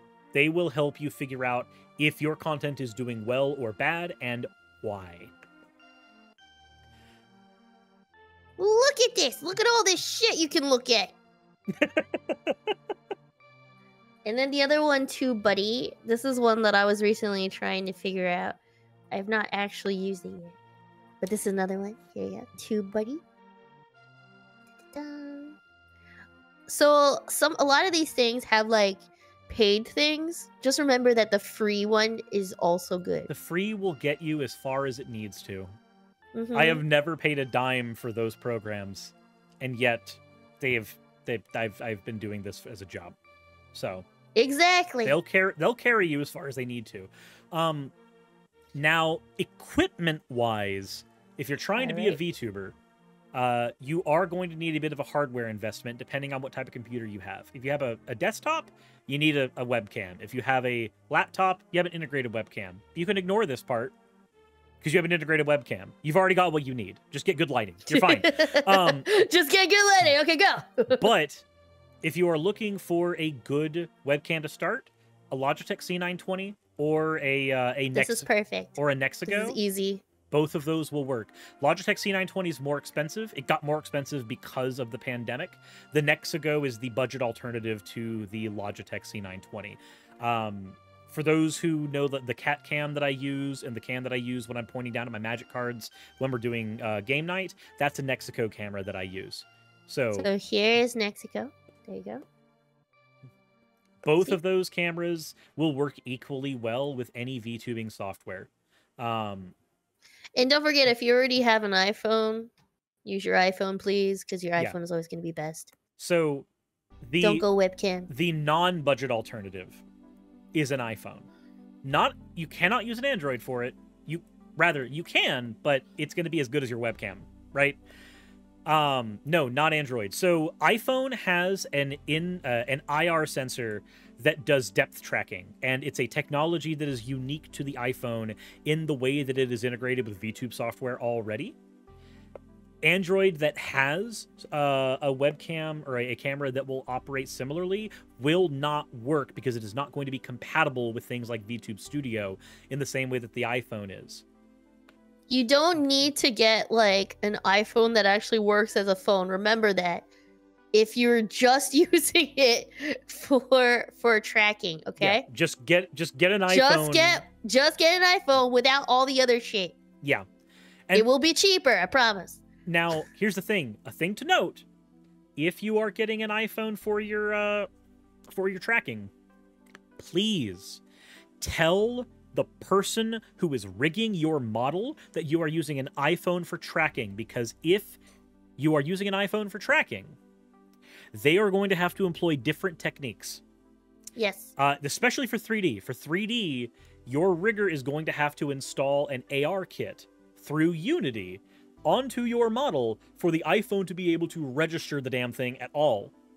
Yep. And if you're doing 2D, then there's extra things like sticking your tongue out or puffing your cheeks out, tilting your mouth back and forth that are only possible using an iPhone. Make sure that your rigger knows so that you, who just spent a ludicrous amount of money on this piece of soft and hardware, can actually utilize it well. Don't pick up an iPhone and then get a model that can't take advantage of it in literally any way, shape, or form.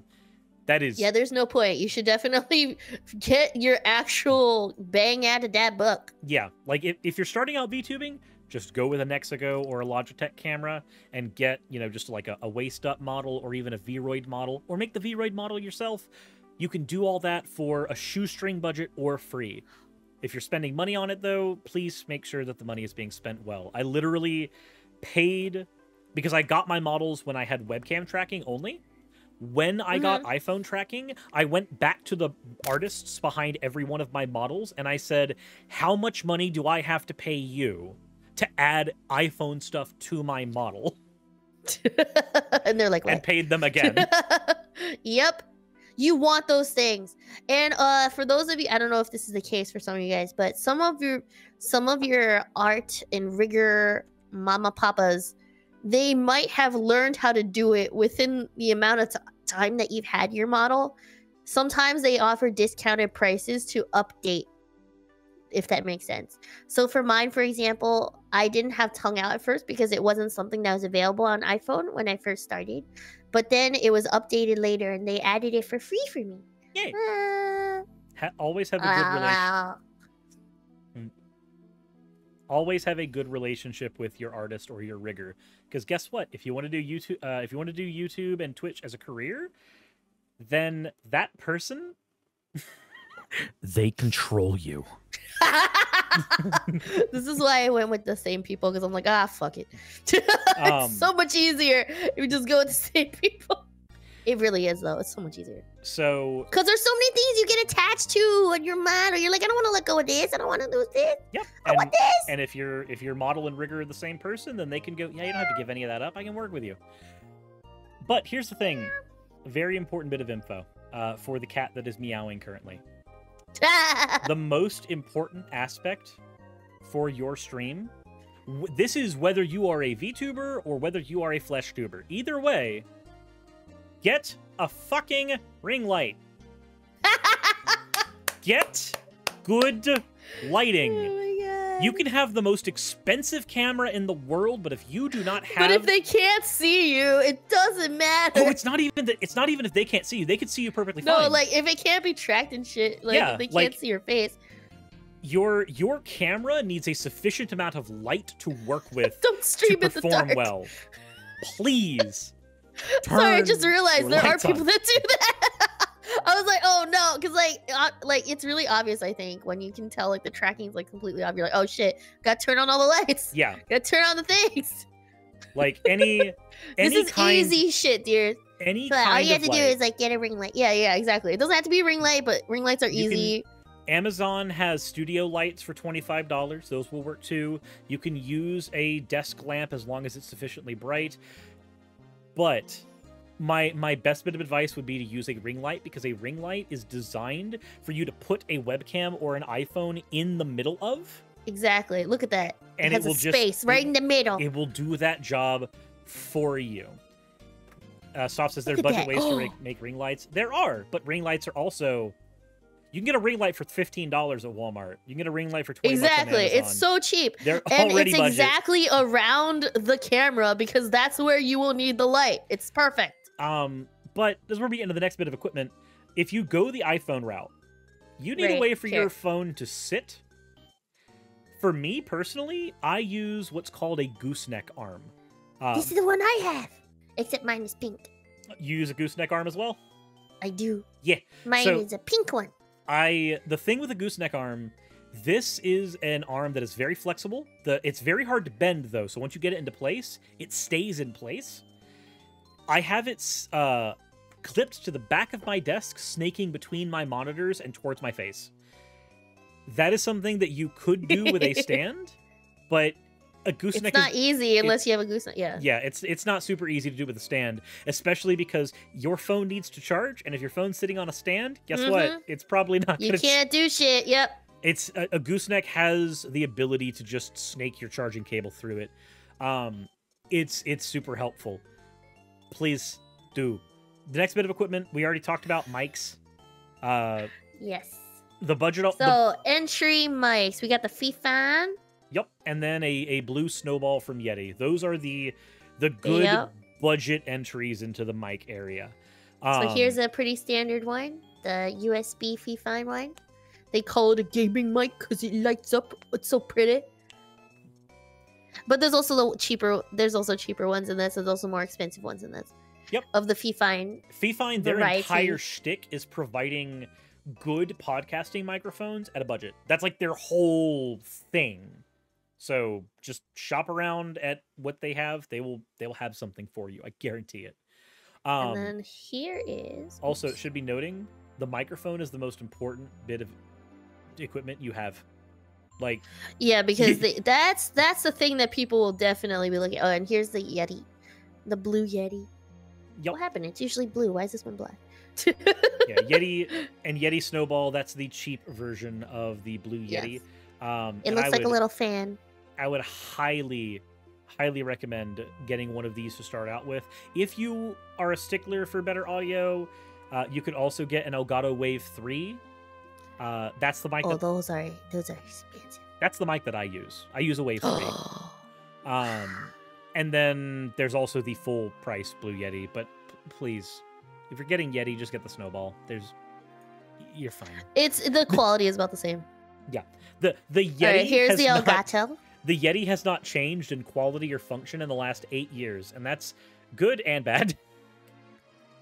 So I know this because I've used Yeti for a very long time. I used it when it came out and it looked like stubbier, but it's still exactly the same now.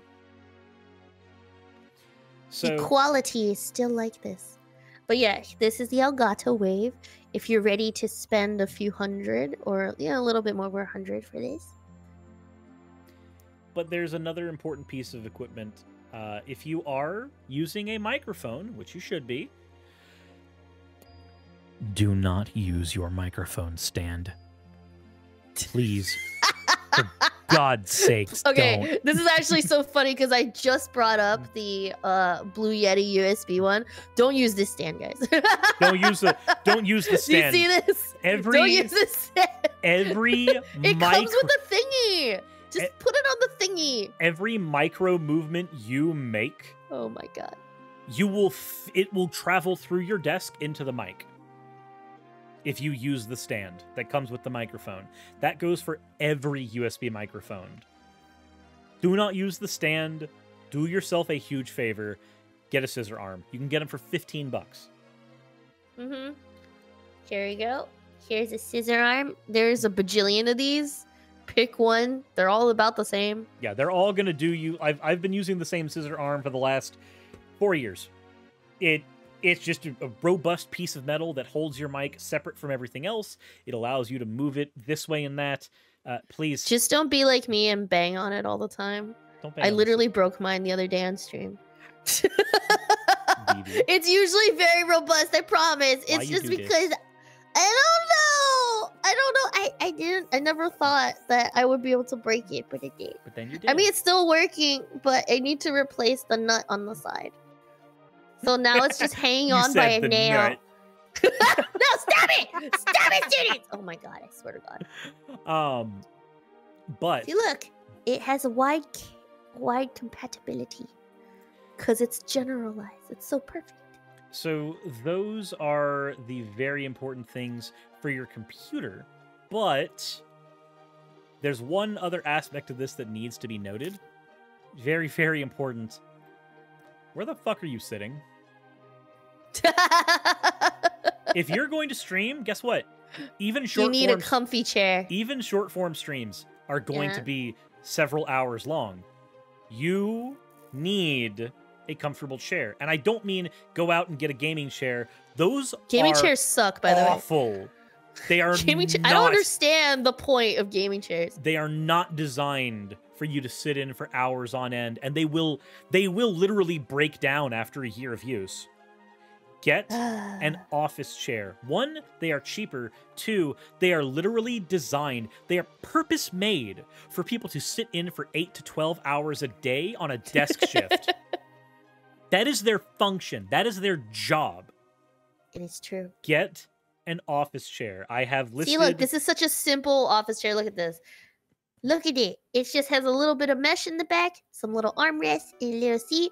And if you sweat on it, it's going to be fine because it's all meshy. Because it's got a mesh. If you desperately need a non-mesh chair, I've provided a non-mesh chair as well. But for God's sake, a mesh chair is going to help you.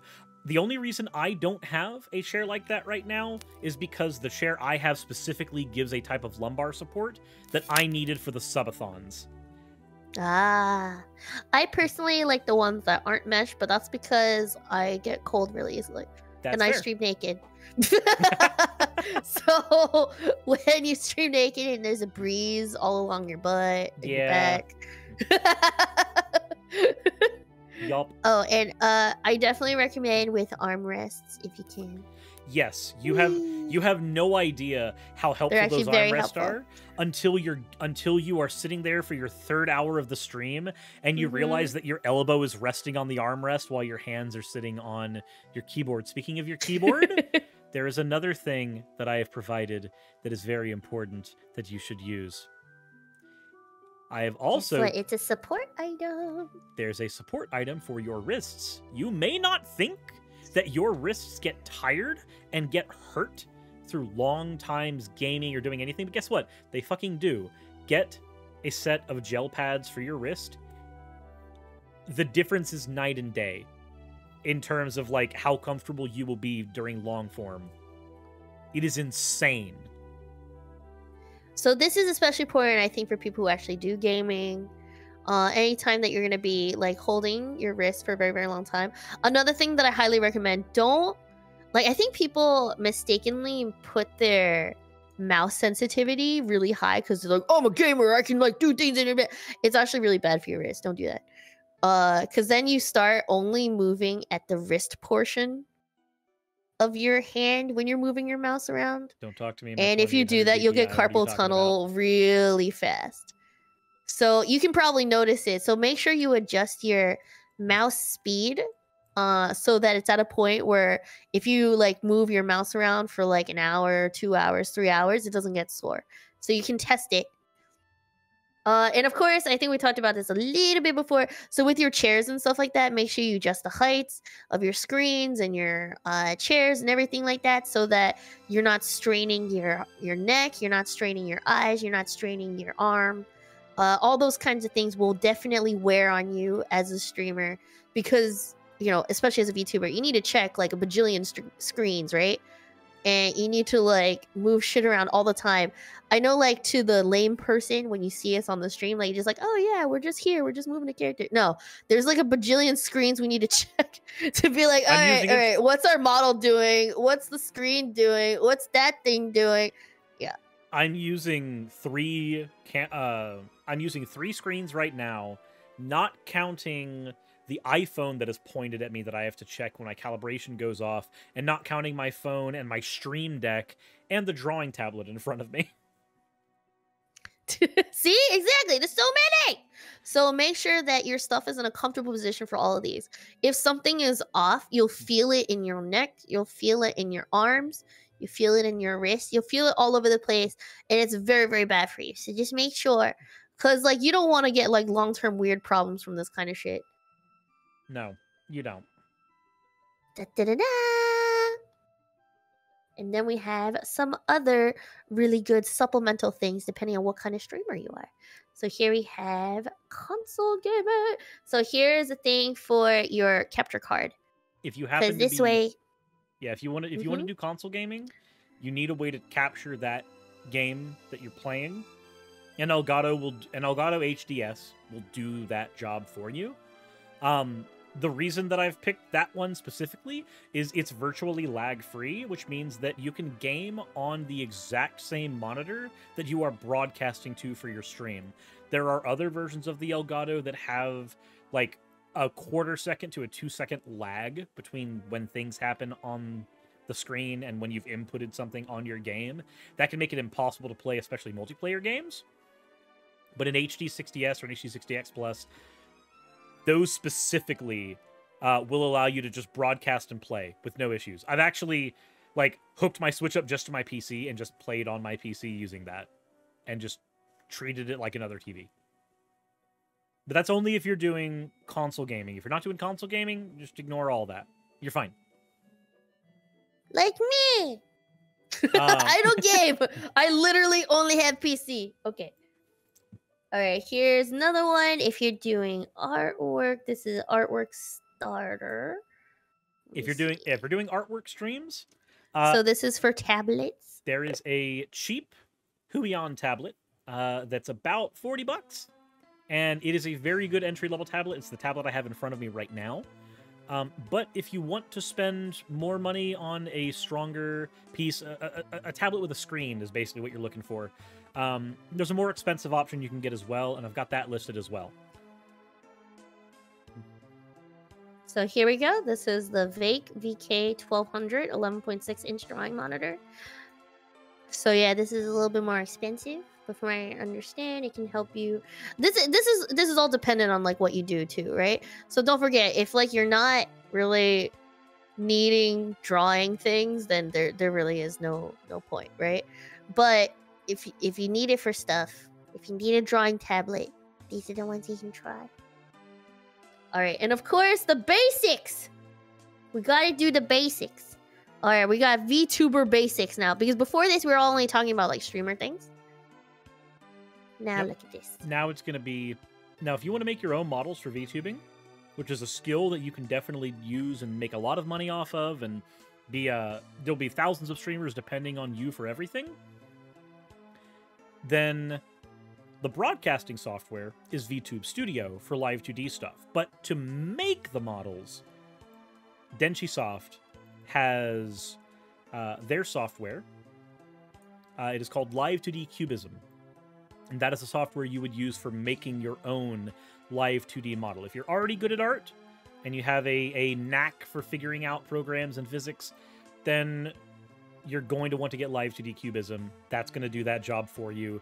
This is how you can do VTubing for free. Just learn the programs that can use the skills you already have and apply them there. So just remember that this software, you can try some things for free, but a lot of it is not free.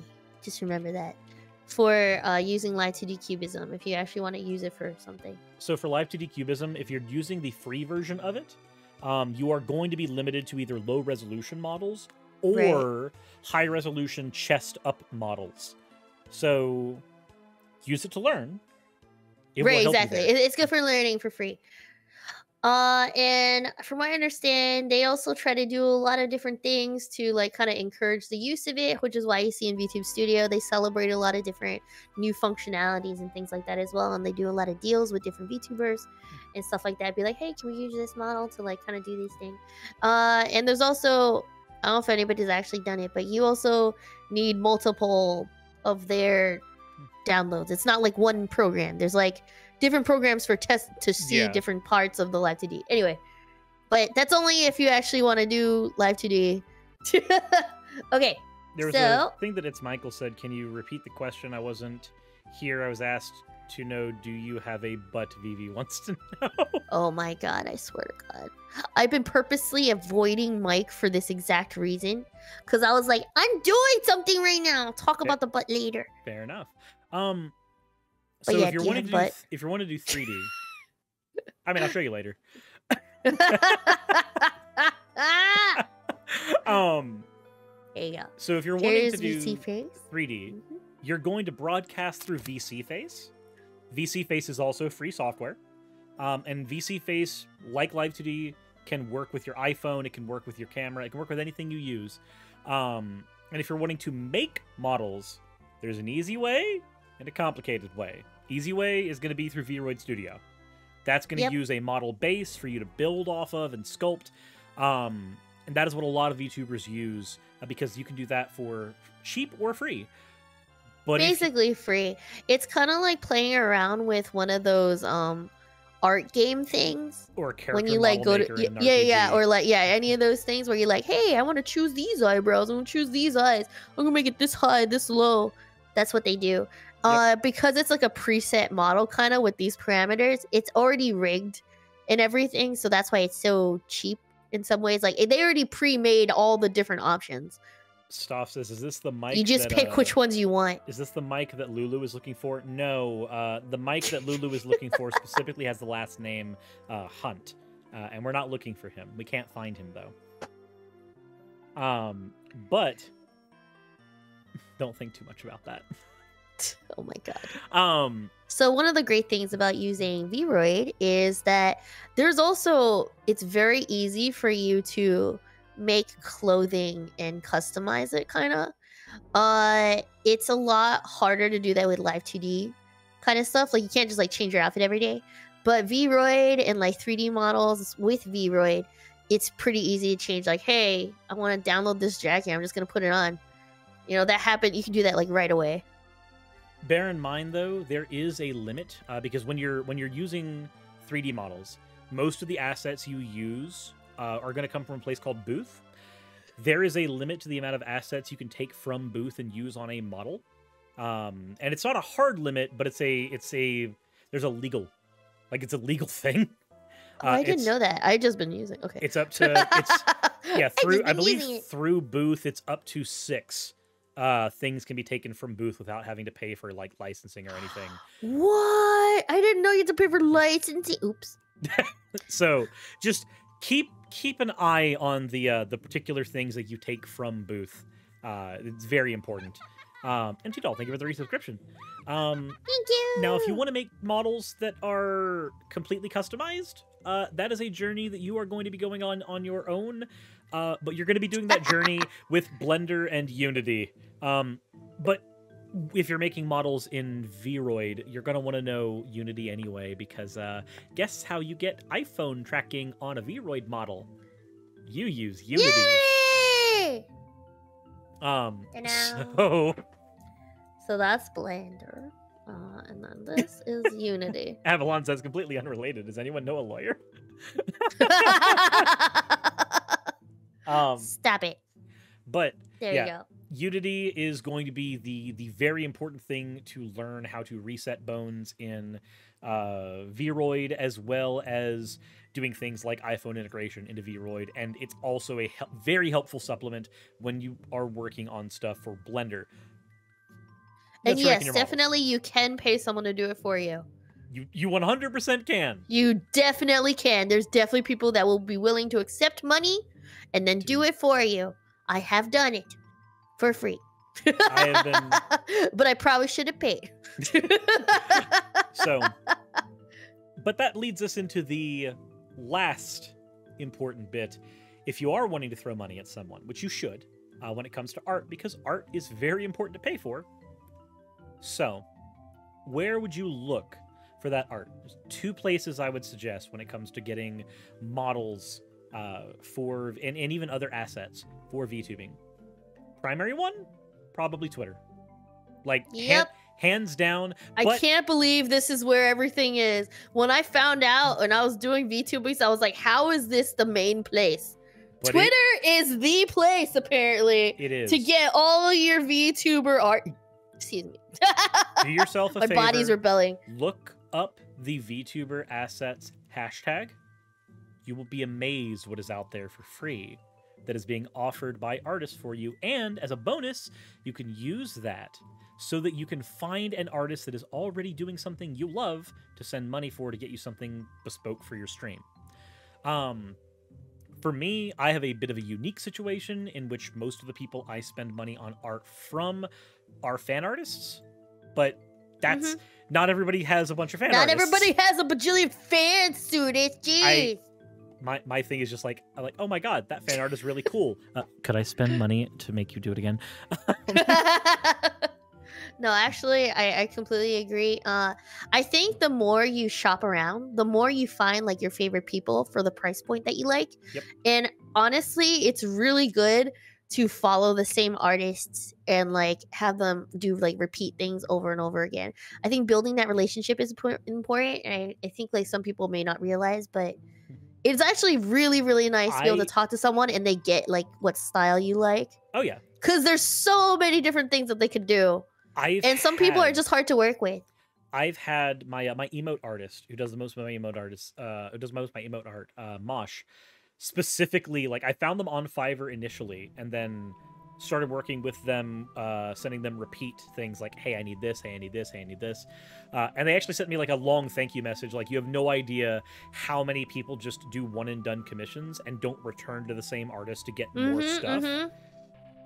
Establish a good working relationship with your artists. Trust me, not only will they be able to cut you deals in the future, or they'll let you know when their stuff goes on sale, they'll also probably put in more effort into the work that you do because they're going to go, hey, I like you as a person. I'm going to add a couple more strands to your hair and make it look that much more wavy, that much more detailed. They're going to care about the things that you are doing because you are being a good person to them. You have no fucking idea how many people abuse artists Be the person It's who so doesn't. true. You would Don't be that amazed. person. Be nice to your artist. Stuff says sometimes they'll even hire you if you draw porn of them. You're a... Shut up, Stuff. Oh my god. Why? Why are you like this? I am not the Okay. one that drew it. I don't know. I just I went... feel like the way you accept everybody with open boobage makes me feel like it's not that story. Look, You sure about that? look. Do you see what you're wearing? I've literally bullied my artists into taking more money than they have offered for commissions. Nah, I'm just kidding. No, for sure. But No, I do think it's very, very important to establish artist relationships for sure. The more that you get to know them, the better that you can like actually do the stuff that you want in more detail, and you can also help them and encourage them. So like, don't forget, like as you get bigger, or like as you do different things, you can introduce these people to other people, and like the more you guys build that relationship, the better it's gonna be for you guys. so the last place, this is a useful place to find artists, do not get me wrong, but be careful when you go here. If you are going onto Fiverr, you can find some very amazing work there. I hired Bonbonberry, Remixin, and Mosh, all from Fiverr first. And the person who does the animations for our channel intros is Nightwolf, Nighthowl Graphics, and they are also from Fiverr. All amazing people at the jobs that they do.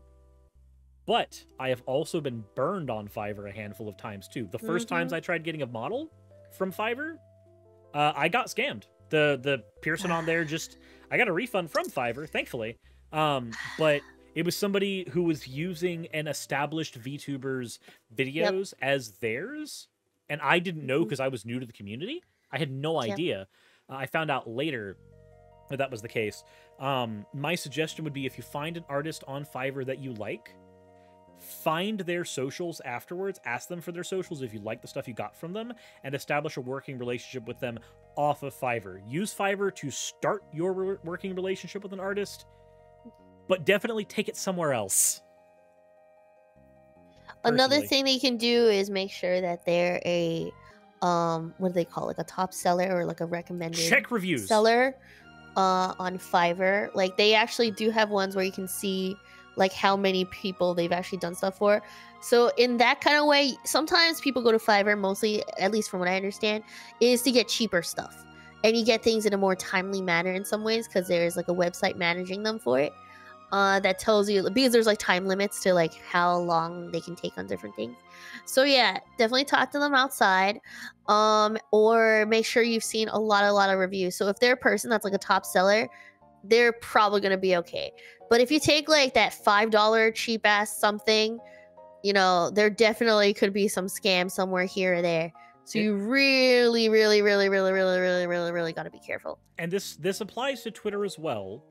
If somebody, so this is a thing you're gonna have to look out for on Twitter. If you say, "Hey guys, I'm looking for artwork for my VTube model," guess what you're gonna get? You're gonna get 15 bots. You're gonna get 15 bots. They're gonna come in and be like, "I could do it. Send me a DM." That is a trigger phrase. Do not trust anybody that says that. If they go, "Let me do it. Send me a DM." No. Do not take that person. They may be a real person on the other end, but there's bot software being used for them to grab you, and they're going to do work that is as quick as they can get it done because they're botting for 1,000 other people as well. So please, if you are looking for stuff, find an artist who is doing work that you like. The trick is to check their card. On Twitter, most reputable artists have what's called a card website. Click on that card, and on that website, typically they will have a list of their commissions, an example of their work, and testimonials from people who have gotten work from them. Yep. That is all you need right there. This is why I always say, if you see like a Twitter artist, because there's like a lot, right? If they don't have like their own place where they put their commission info, I probably wouldn't take that. Because like it's very easy for them to just post a random shit like on their posts. Yeah. But like if they don't have like anything worked out, if they don't have a TOS of some sort, because like then you know that they're probably inexperienced and they have no idea, or they don't care and they're just trying to scam people. There are lots of scammers out there that have taken copy and paste of like a lot of different art. In that vein, please don't post your own VTuber model split up PNGs or anything like that, because they will get they can be appropriated resold. fast. Yeah, they will be resold real quick. So be really careful about that. Don't put that shit on there. And of course, I think you guys all know this, but on Discord, there's been a lot of people that are predatory artists or fake scam artists that will DM you out of nowhere to ask you, hey, do you want to see my art? And they'll just give you random stuff that they've stolen. And then hopefully they think one of them might catch your eye, and then you will commission them for something. And a lot of times what they'll do is they'll message you directly saying, hey there, you'll find them in a mutual server of yours, usually a VTuber server.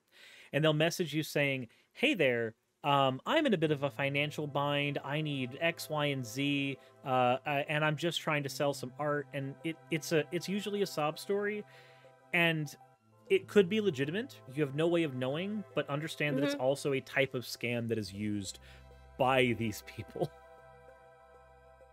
So just be careful. Chozo has brought up another thing that I sort of mentioned before. When you do have a 3D model and you go on VR chat and you have transferred it, you know, the model correctly, which can take a while,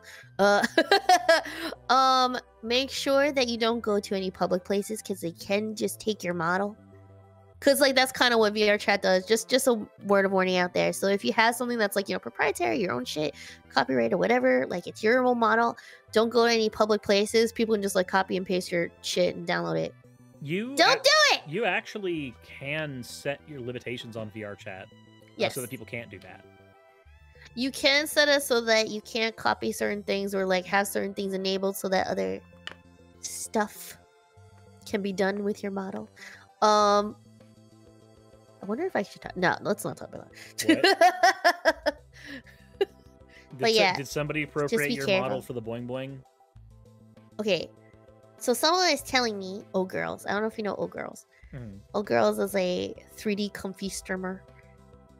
Apparently, you can mod it in a certain way so that you have fun times. And apparently there's specific settings that you can put in VR chat so that you know if they're like ready for the good times. ERP stuff. Anyway, that's not the point. We're talking about scamming and like stealing right now. You can scam an ERP. It's called blue balling. Oh my god. Okay. I have to corrupt the stream somehow. It's fine. Anyway, I had a really great time talking about this with you. This has been really, really educational. I can't wait for us to put this together, put it on YouTube with all the links and everything. Hopefully everything will be clickable for you guys. It's going to be, it'll take a little bit longer than usual to like put it up on the YouTube, but I'll let you guys know when it's out there. It's going to be on both mine and on Sudes's YouTube channel. So I hope you guys enjoy. I hope it is very useful. Hopefully this will be enough of a giant information dump for anybody who's like, I want to start streaming. Where do I start? Here! Boom! Yeah,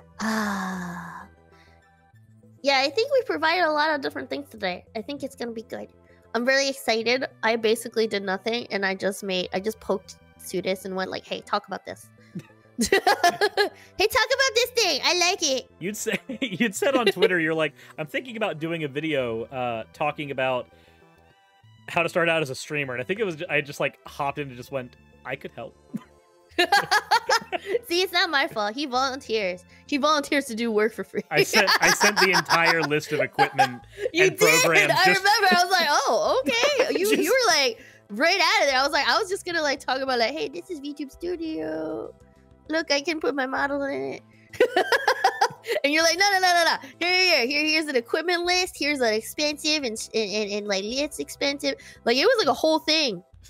But the thing is, I think it's actually super useful because NekoSudes has gone through it. I think a lot of people think that there's only like kind of one correct way. You can kind of learn as you go, and it's okay. That's kind of thing is okay with streaming. It's not like other stuff, like, I don't know, like having a restaurant or something. You don't have to get it right the first time and then you'll fail. You can Like flark up this, a you can lot. continue. You can like kind of like slowly grow and it's fine. Yep. Just, you know, have a job while you do it. Yeah, don't begin streaming looking at it as a job. Look at it as Yeah, a hobby yeah, first. If it was a hobby for me and then it accidentally became a career. When did you transition? Well, the surgery was last month. I'm kidding. So Get out! Okay. So what happened with me was I went to a YouTube conference where a bunch of YouTubers that I liked were speaking at, one that I had worked with on a collaboration. And one of them sat me down and said, do you want this to be your job or do you want it to be a hobby? And I said, well, one day I'd like it to be a job if that's possible. The first thing he told me was, okay, diversify your income. Make sure that you've got stuff coming in from more than just YouTube because it's not reliable. Mm-hmm. So I went home and made a Patreon. The transition for me basically was I was working at Aldi, and by the time I hit about 1,000 subscribers, which I was ecstatic about, I started being able to monetize my content, making a good $30 a month, maybe, which means I didn't get a payout until several months went by. But I had a little bit coming in from Patreon, which helped because I got fired from Aldi for lack of empathy. I didn't realize that was how the transition happened. I because you're forced out of it. It was. I got fired for lack of empathy. That was the exact lack of empathy. Yep. What did you do? A customer slipped and fell on a box that one of the other employees had left out, and when they complained to me about it, I told them to talk to a manager, and apparently that was enough. So, yep. I can totally see myself doing that. I'd be like, well, fuck you. It's not my problem. So go talk to someone. I don't want to talk to you. Yeah, so the district manager took me aside a week later and went, "Do you remember this incident? Yeah, we're gonna have to let you go." So after that, I tried doing YouTube full time. That was not doable at the numbers that I had, so I started working at a call center. I was only able to be there for about a month before I had to leave. A combination of the living situation we had. My partner Raz was also working at the same call center, and we were in the same area. Like we were working in the same living room, and that was apparently not allowed. Yeah, because it was a sitting at, like, it was a work from home thing, and after doing that, the last straw was they had me on a call with another employee, not another employee, a prospective buyer for their services, and they were in a hospital waiting for their brother to get out of the hospital, and I got a write-up for leaving the call because they wanted me to stay on call and get that sale, and I'm like, I don't want. She's in a fucking hospital. No. Oh. So this time you had too much empathy. Apparently. So I ended up leaving there and then just focusing on my channel as much as I could. Raz, working as well, ended up helping a lot because we were making enough to pay grocery bills off of my income from the channel, and then Raz's was enough to take care of half of the utilities and the rent, which worked because we were living with a roommate, so the other half was taken care of by the roommate. But over time, it was just a very slow crawl of earning a little bit more on Patreon every month, a little bit more via advertisements every month on YouTube, until eventually it was just enough to take care of our bills. I want to say that it became enough to support us both on its own at about 20,000-ish subscribers. That was about when we were making enough to be not comfortable, but at least make it by. Before then, it needed to be both of us working. Nice. So not super great, but to give an idea. Isotopian, did you say pay grocery bills off of my income? No, that. Oh my god, No, I hate you. But my income, I hate you all. Why are you like this? But so the transition for me was a slow, organic one that I was forced into because of shit happening at the actual jobs I was working on.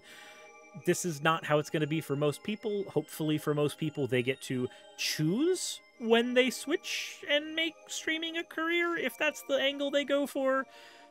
That would be my hope. I don't want people to do what I had to do. That is not a fun experience.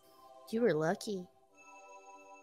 I feel like that was very lucky. I mean, obviously you're also very talented, but I think it's very hard to be able to consistently get the money that you're getting with content creation. It is still volatile, even with, you know, diversifying, right? There's still like ups and downs like throughout the year. Oh, I literally There's seasonal like ups and I downs. literally just had a channel strike on YouTube. And that just cut a week of my payment just out completely. So yeah. Oh my god. That sucks. It was YouTube was like, "Hey, you did COVID misinfo in a video," and I went, "Did I? Could you tell me what?" And I went, wait, what? Which video was that? It was an interview with my friend Cooney, who's also a VTuber. So I scoured that video to see like where the misinfo happened. Stuff about COVID? I scoured the video. There was a part where we talked about how like America versus Japan responded to it because Cooney lives in Japan. God. And that's about as much as I could find. So I messaged YouTube and went, "Hey, there's a whole public Twitter exchange between me and them where I'm like, can you provide me the timestamp where I said the bad thing?" And they go, "Our content team reviewed it very carefully." Cool. Then you should be able to provide me a timestamp for when it happened, right? Oh, Jesus You were Christ. so careful. You should have this. Oh my god. Our content team verified. Okay, cool. So you should know when it happened. Oh my god, that's so frustrating. And they still have not told me where and when I said the thing. So tomorrow morning, actually, I have a video going up detailing what happened with YouTube going through the public exchange. Ayo, drama. We're gonna have a tea video, okay? I'm just like, nah. My view on it is this. If YouTube's going to screw me out of a week of my paycheck, then I'm going to try to earn that back at their expense. Talking about it. I love that. That's so good. That's a good idea. I can't wait to see it. All right, everybody. Don't forget to check Nekosutis' YouTube channel. So their main one is Sudis Skeptic, not the Nekosutis one. That's the secondary one. Yeah. So definitely go to that one instead. Let me see if I can. Where is it? VTuber.